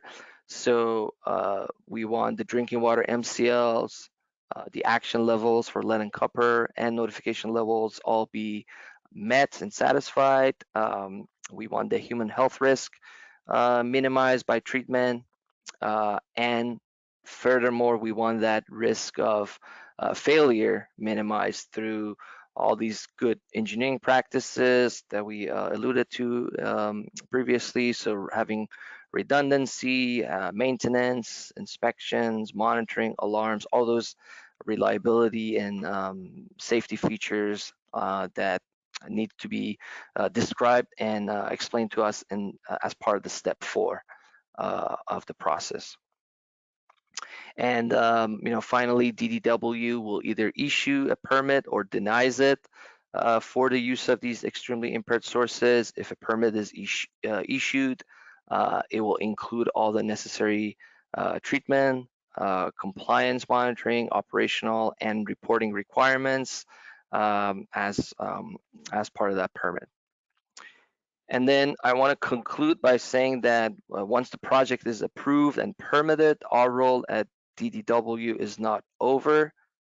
We have conditions specified in the permit for the lifetime of the treatment plant for these extremely impaired source projects, including the routine sampling and monitoring that we looked at some examples for source water, for treatment processes, and the effluent water.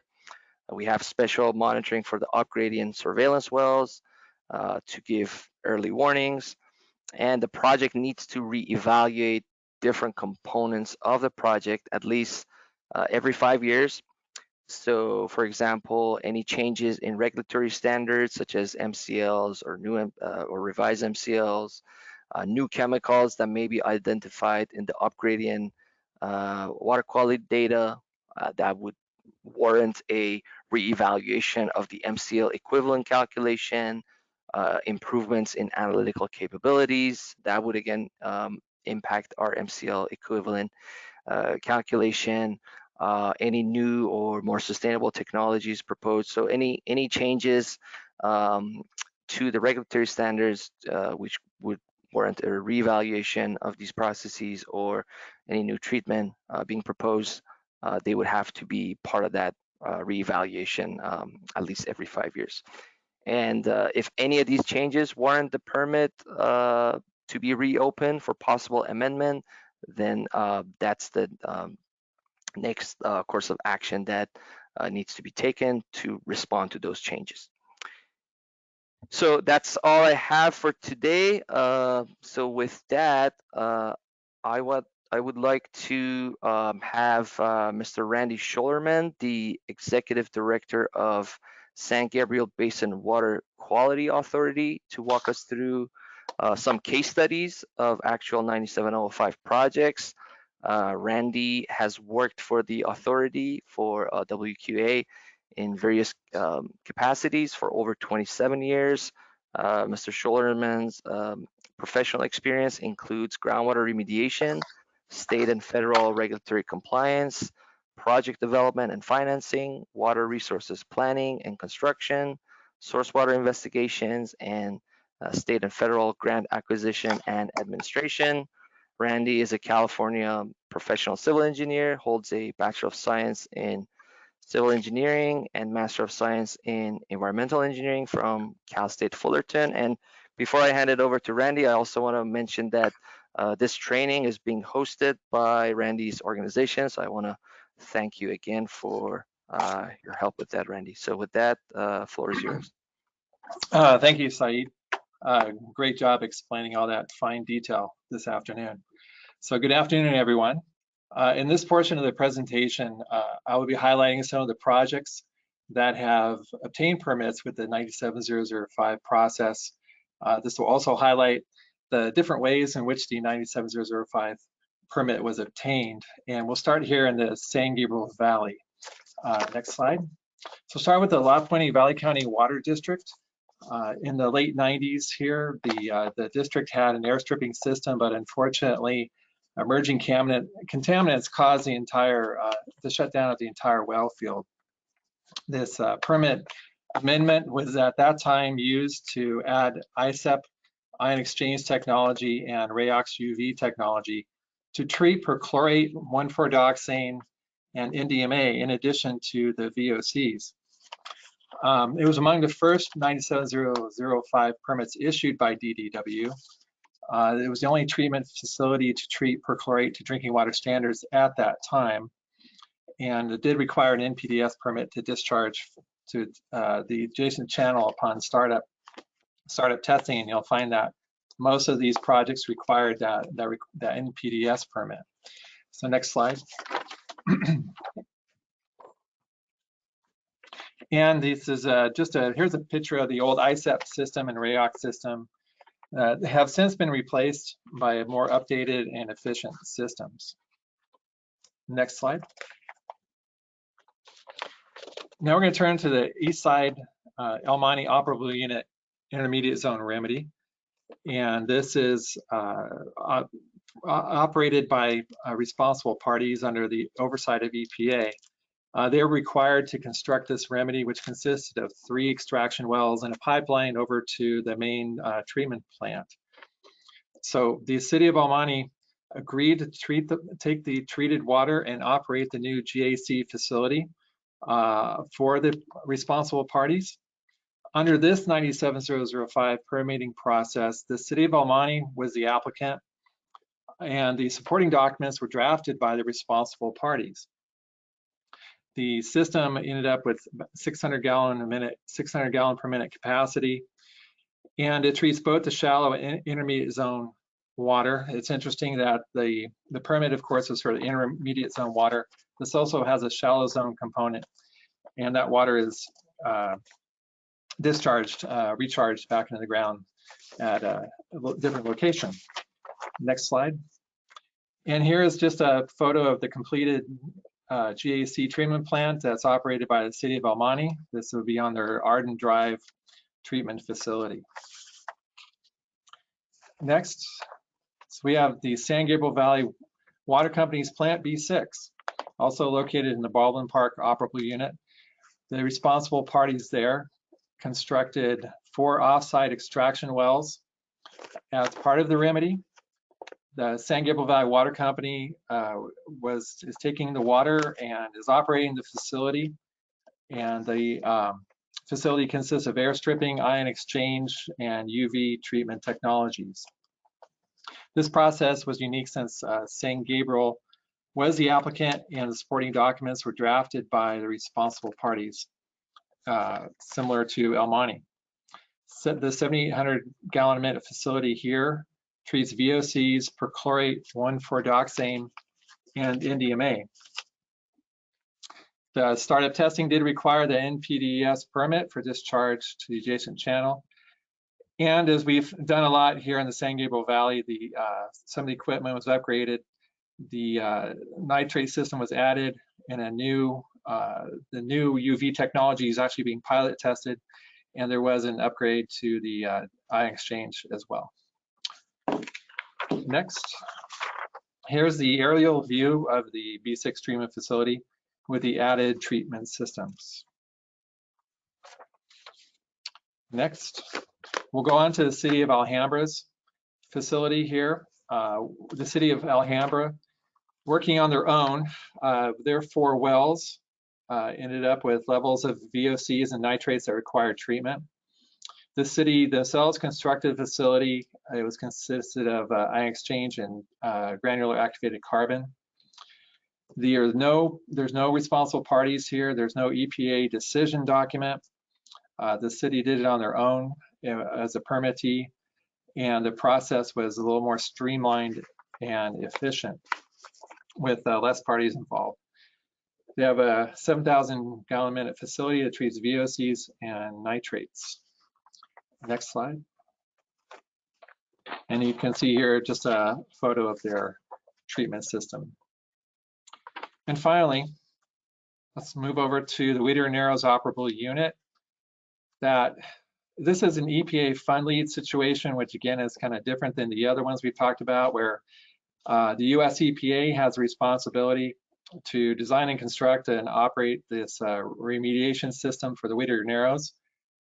So what the EPA did was contract with the city of Whittier to take that water once it was constructed. So the city of Whittier was the applicant here, and EPA and their contractors were the ones who wrote up the supporting documents for the 97005 permitting process. The original facility was permitted around 6,000 gallons a minute just to treat VOCs and requires an NPDES permit for a discharge. Since that time, San Gabriel Valley Water Company has taken over the operation of that facility, and it just currently discharges to the adjacent lake at a less than half that rate. But the water company will be working on some new requirements to be added for the reduction of TDS, and that will require additional blending, which they're going to be working on for the future. And then let's go to one more slide. And you can see the photos here of all those granular activated carbon treatment systems, which were the well-known in the Whittier Narrows area. So with that, I'd like to bring in Mike Tyrosky back. Mike's going to take it over from here and talk about San Fernando Basin projects. Mike. Thanks very much, Randy. So immediately west of San Gabriel groundwater basin, we have the San Fernando Basin. And these were kind of early hotspots, both with respect to CERCLA as well as 97005. So I'm just going to show you a few pictures and conceptual drawings, since some of these are still in progress or under construction. Start with the North Hollywood West well field, North Hollywood Central Treatment Plant, the Tahunga well field, Pollock well field, and North Hollywood operable unit. Okay. Did someone? Next slide. Drafted the documents, but it was, that's in that. Okay, so these three, the Tujunga, the North Hollywood Central, and North Hollywood West, these are all actually owned and operated by LADWP. The Tujunga well field, to my knowledge, is not part of 97005 but I think it was evaluated and it didn't meet the requirements, but I think it may be under reevaluation. And that's largely because it's fairly up gradient from the bulk of the contamination in the basin. The North Hollywood West response action and the North Hollywood Central response actions definitely are more in the bulk areas of contamination. Most of the contamination here is with respect to VOCs, primarily PCE, TCE, and 1,4-dioxane. So they do meet the measures of 97005, and they're both in the process of construction as well as the permitting in parallel. Next slide. Oh, I forgot this was animated. So the Tujunga system, there's a series of 12 wells, and basically what I just said is it's focusing on the VOCs and 1,4-dioxane. The next slide, I think it'll advance to the west, and this is a conceptual drawing. This is largely constructed, again, VOCs and 1,4-dioxane. And the 1,4-dioxane is really driving a remediation technology of AOP. With a hydrogen LP-GAC for peroxide quenching. And the last one is the North Hollywood Central. This one's interesting in that it is immediately north of what's called the North Hollywood forebay or the North Hollywood sump. This is a pretty critical infrastructure associated with DWP's drinking water system. So it's in the large blue roof. This is where water from all three of these well fields combines before it goes into the actual distribution system. So you can see the VP-GAC or the LP-GAC vessels to the north, as well as the additional treatment technologies. Next slide. So farther east, just west of the Burbank Airport or north of the airport, is the Burbank Operable Unit. This one is in the process of some upgrades and another permit amendment, but the original treatment system predated 97005. So this is likely going to be getting another, it will be subject to a 97005 policy process as it gets through its permitting amendment. The Glendale Operable Unit is to the southeast of the kind of in the southeast corner of the basin. And I think this one has the distinction of actually being the very first treatment system that went through the 97005 process. So both heavily rely on an air stripper and VP-GAC, primarily dependent on VOCs. The Glendale Operable Unit has the additional distinction of treating for a fair amount of chrome. And the upgrades that are being contemplated for Burbank, to my understanding, is because of elevating or increasing concentrations of 1,4-dioxane. Next slide. This is the North Hollywood Operable Unit. This is actually a project that I'm working on. It's under construction. This is a relatively recent photo. At its maximum capacity, this will be about 6,000 GPM. Flow will be going in this picture from left to right. It will be removing hexavalent chromium, 1,4-dioxane, and PCE/TC, in addition to relatively minor concentrations of alkenes, alkanes. So the AOP reactors are in the warehouse in the center of the photo with the white roof. This should be coming online later this year or next year. I think that might be the last slide. Next slide, please. Yeah. So Saeed and Jeff, I think I'll pass it back to you. Thank you.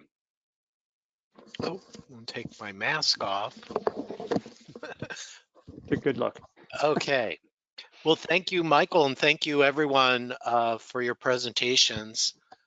At this time, and thank you to the audience for your attention to see it through the end. It's been a very long day. At this point, I'm going to hand it over to Kurt Souza. He's the Assistant Deputy Director for the Division of Drinking Water, and he'll be moderating questions. We've answered the majority of the questions in the chat that hopefully everybody has been reading along in the chat box. There are a few that we might want some of our panelists to address. We do have our toxicologist, Steve Book, on the line that maybe is needed for one of the questions. So I think what we'd like to do is for everyone, well, first turn it to Kurt to go through some of the ones received through chat. And if anyone wants to speak up, I ask that you raise your hand and Stephanie can unmute you and you could verbally ask your question.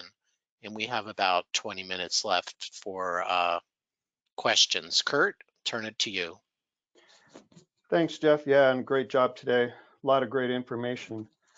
So there are a few questions here. They mainly are in the risk assessment and risk calculation category. So the first one is, can you clarify why exposure duration is not considered in the calculation for non-cancer assessments?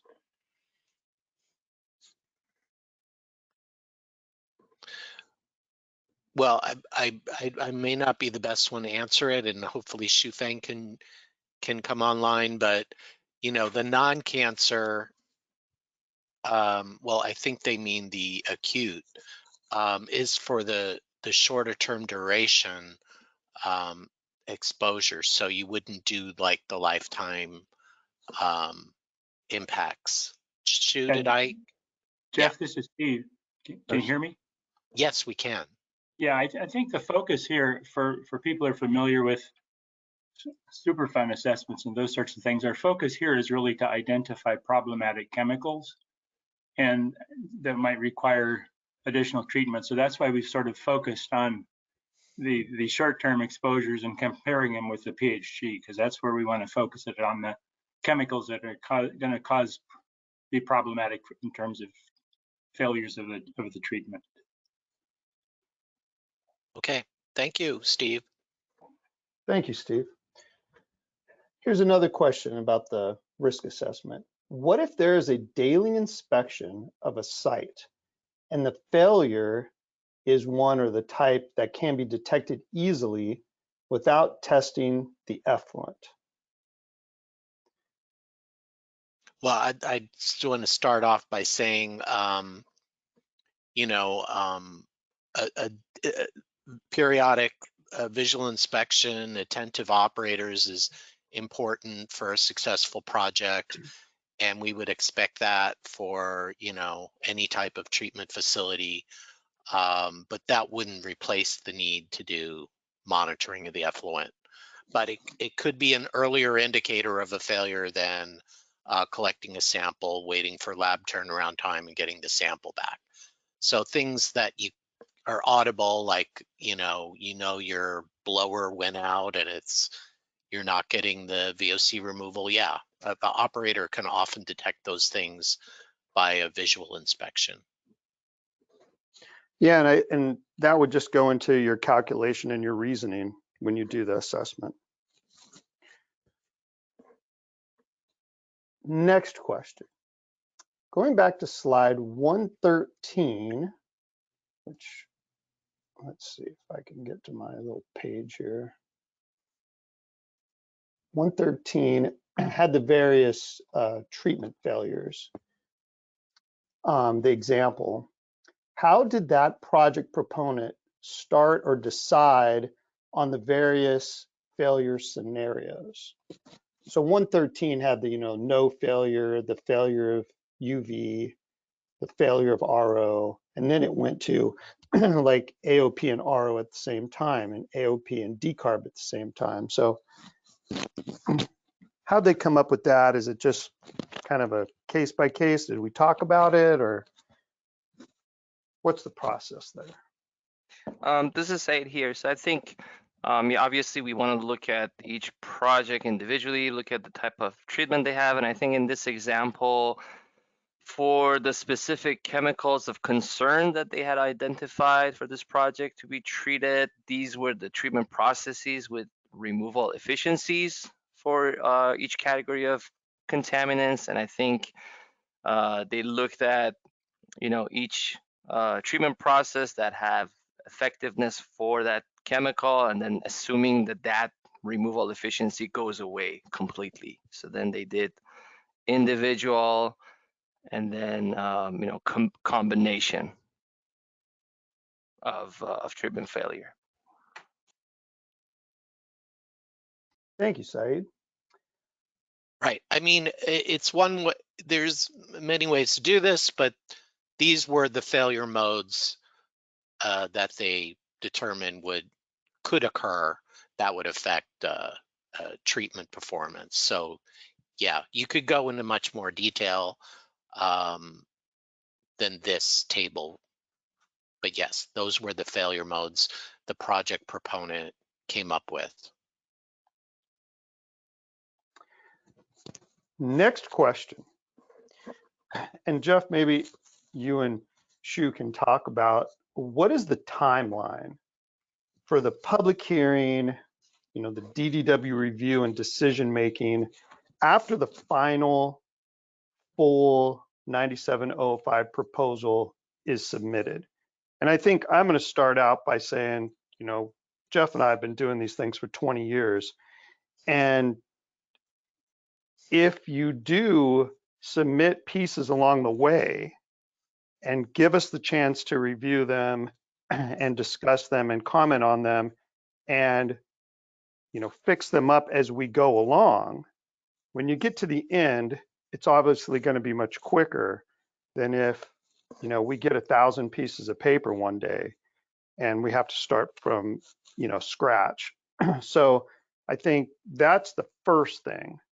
That is a big dependent on how long it takes us to get through the proposal. But then the rest of the timeline, what are some of your thoughts, Jeff? Well, you're right. We meet with the project team, throughout the whole planning and construction phase, and as they develop the supporting documents for each step. So when we get to like the end of step 5, we are all pretty much on board with the project, and the only remaining step might be startup testing, which is really part of step 5. And so at that point, we have a final draft of the 9705 technical report submitted by the water utility, and we have a draft permit amendment, which gives our proposed permitting decision on the project. All those documents are then made available in a public website of some sort for public access and review. And so by the time, and then there's a 30-day period there where those would be out available for the public. When we hold our public hearing, and by the end of the night of our public hearing, we know whether there's public acceptance or not, and we know all the technical details of the project and the results of the startup testing. So we would make our permitting decision very soon after the night of the public hearing, if that answers the question. I think so. It's, we're communicating constantly all along the way, and by the time we have a public hearing, we can soon thereafter issue a permit. Provided not a lot of comment. If there are a lot of comment, we do need to address comment. So we had to prepare additional document as attachment to our permit engineering report, basically to address comments. So we cannot really give you a good timing, but if we don't have a lot of comments coming in, typically after public meeting, maybe within 2 weeks time, we can issue permit. Thank you, Shu. And Jeff, Yeah, nothing here's a else. here's a good question. And maybe Randy has the answer to this. How much does a 97005 process from the start to finish cost? I know we have no idea. No idea. No, I don't have that number either. All right. So we did the timing. Kurt, there was the one question about a reference document for acute versus chronic health effects, and it's nothing I can point to unless you know, I mean, other than going to each individual OEHA excuse me, PHG document, or to the EPA has also some references. I'm not sure we have one document to point to. Is there something, maybe if Steve could read that question, could you read that question for Steve and see if he has any suggestion? I got it, Jeff. I think if the chemicals are of concern, I think the first place you would want to go is to the OEHA technical support documents for the public health goals, because those will give you the PHGs and the health protective concentrations, which is the PHG-like value for the non-cancer endpoint. Then you can also go to the EPA, to some of the documents that they have that have compilations that might differentiate between cancer and non-cancer endpoints. And one of the slides that Saeed had also cited the Prop 65 list of chemicals, which has a whole lot of carcinogens that are chemicals that are identified as carcinogenic or as reproductive toxins. So those can also provide some additional information. But in terms of a single compilation, I don't think there is one. Yeah, we'll take a note of that and consider whether we want to try to put together some reference. Yeah, some reference for some typical chemicals that we see. But if you do find something that's out of the ordinary, you've got to do some digging to find it. Yeah. We had one more. There are a bunch of additional. And there is a hand raised also, Kurt. Okay. Now I lost it. Can you share examples of reasons that permits are denied? But I don't know if we haven't. I think we've always worked it out. Yeah, that we haven't denied any. So I think some projects never moved forward over the years because we got to a point where it wasn't going to work out. But I don't think we've ever received a full 97005 report and denied it. Yeah. And there was one hand raised. I don't know who it is, though. I can't see. It's Roy Maroquin. Stephanie, can you unmute Roy? Yes, hold on one second. Oh, he lowered his hand. Roy, did you not have a question? Oh, here we go. Here we go. Okay, go ahead and unmute yourself.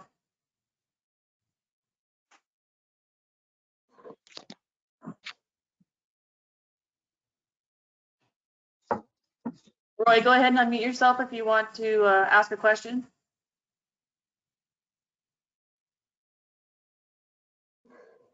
No, he lowered his hand, so. So there were a few other questions at the end, but they all typically talked about, the timing. And I think Jeff and Shu went over that pretty well. And I think the best thing for any project is to get your local district office, district engineer, and staff person, along with Saeed and your section chief, into some meetings right away to discuss your project. And then based upon, how you're moving with your project, set up some routine meetings so that everybody's on board as you move along.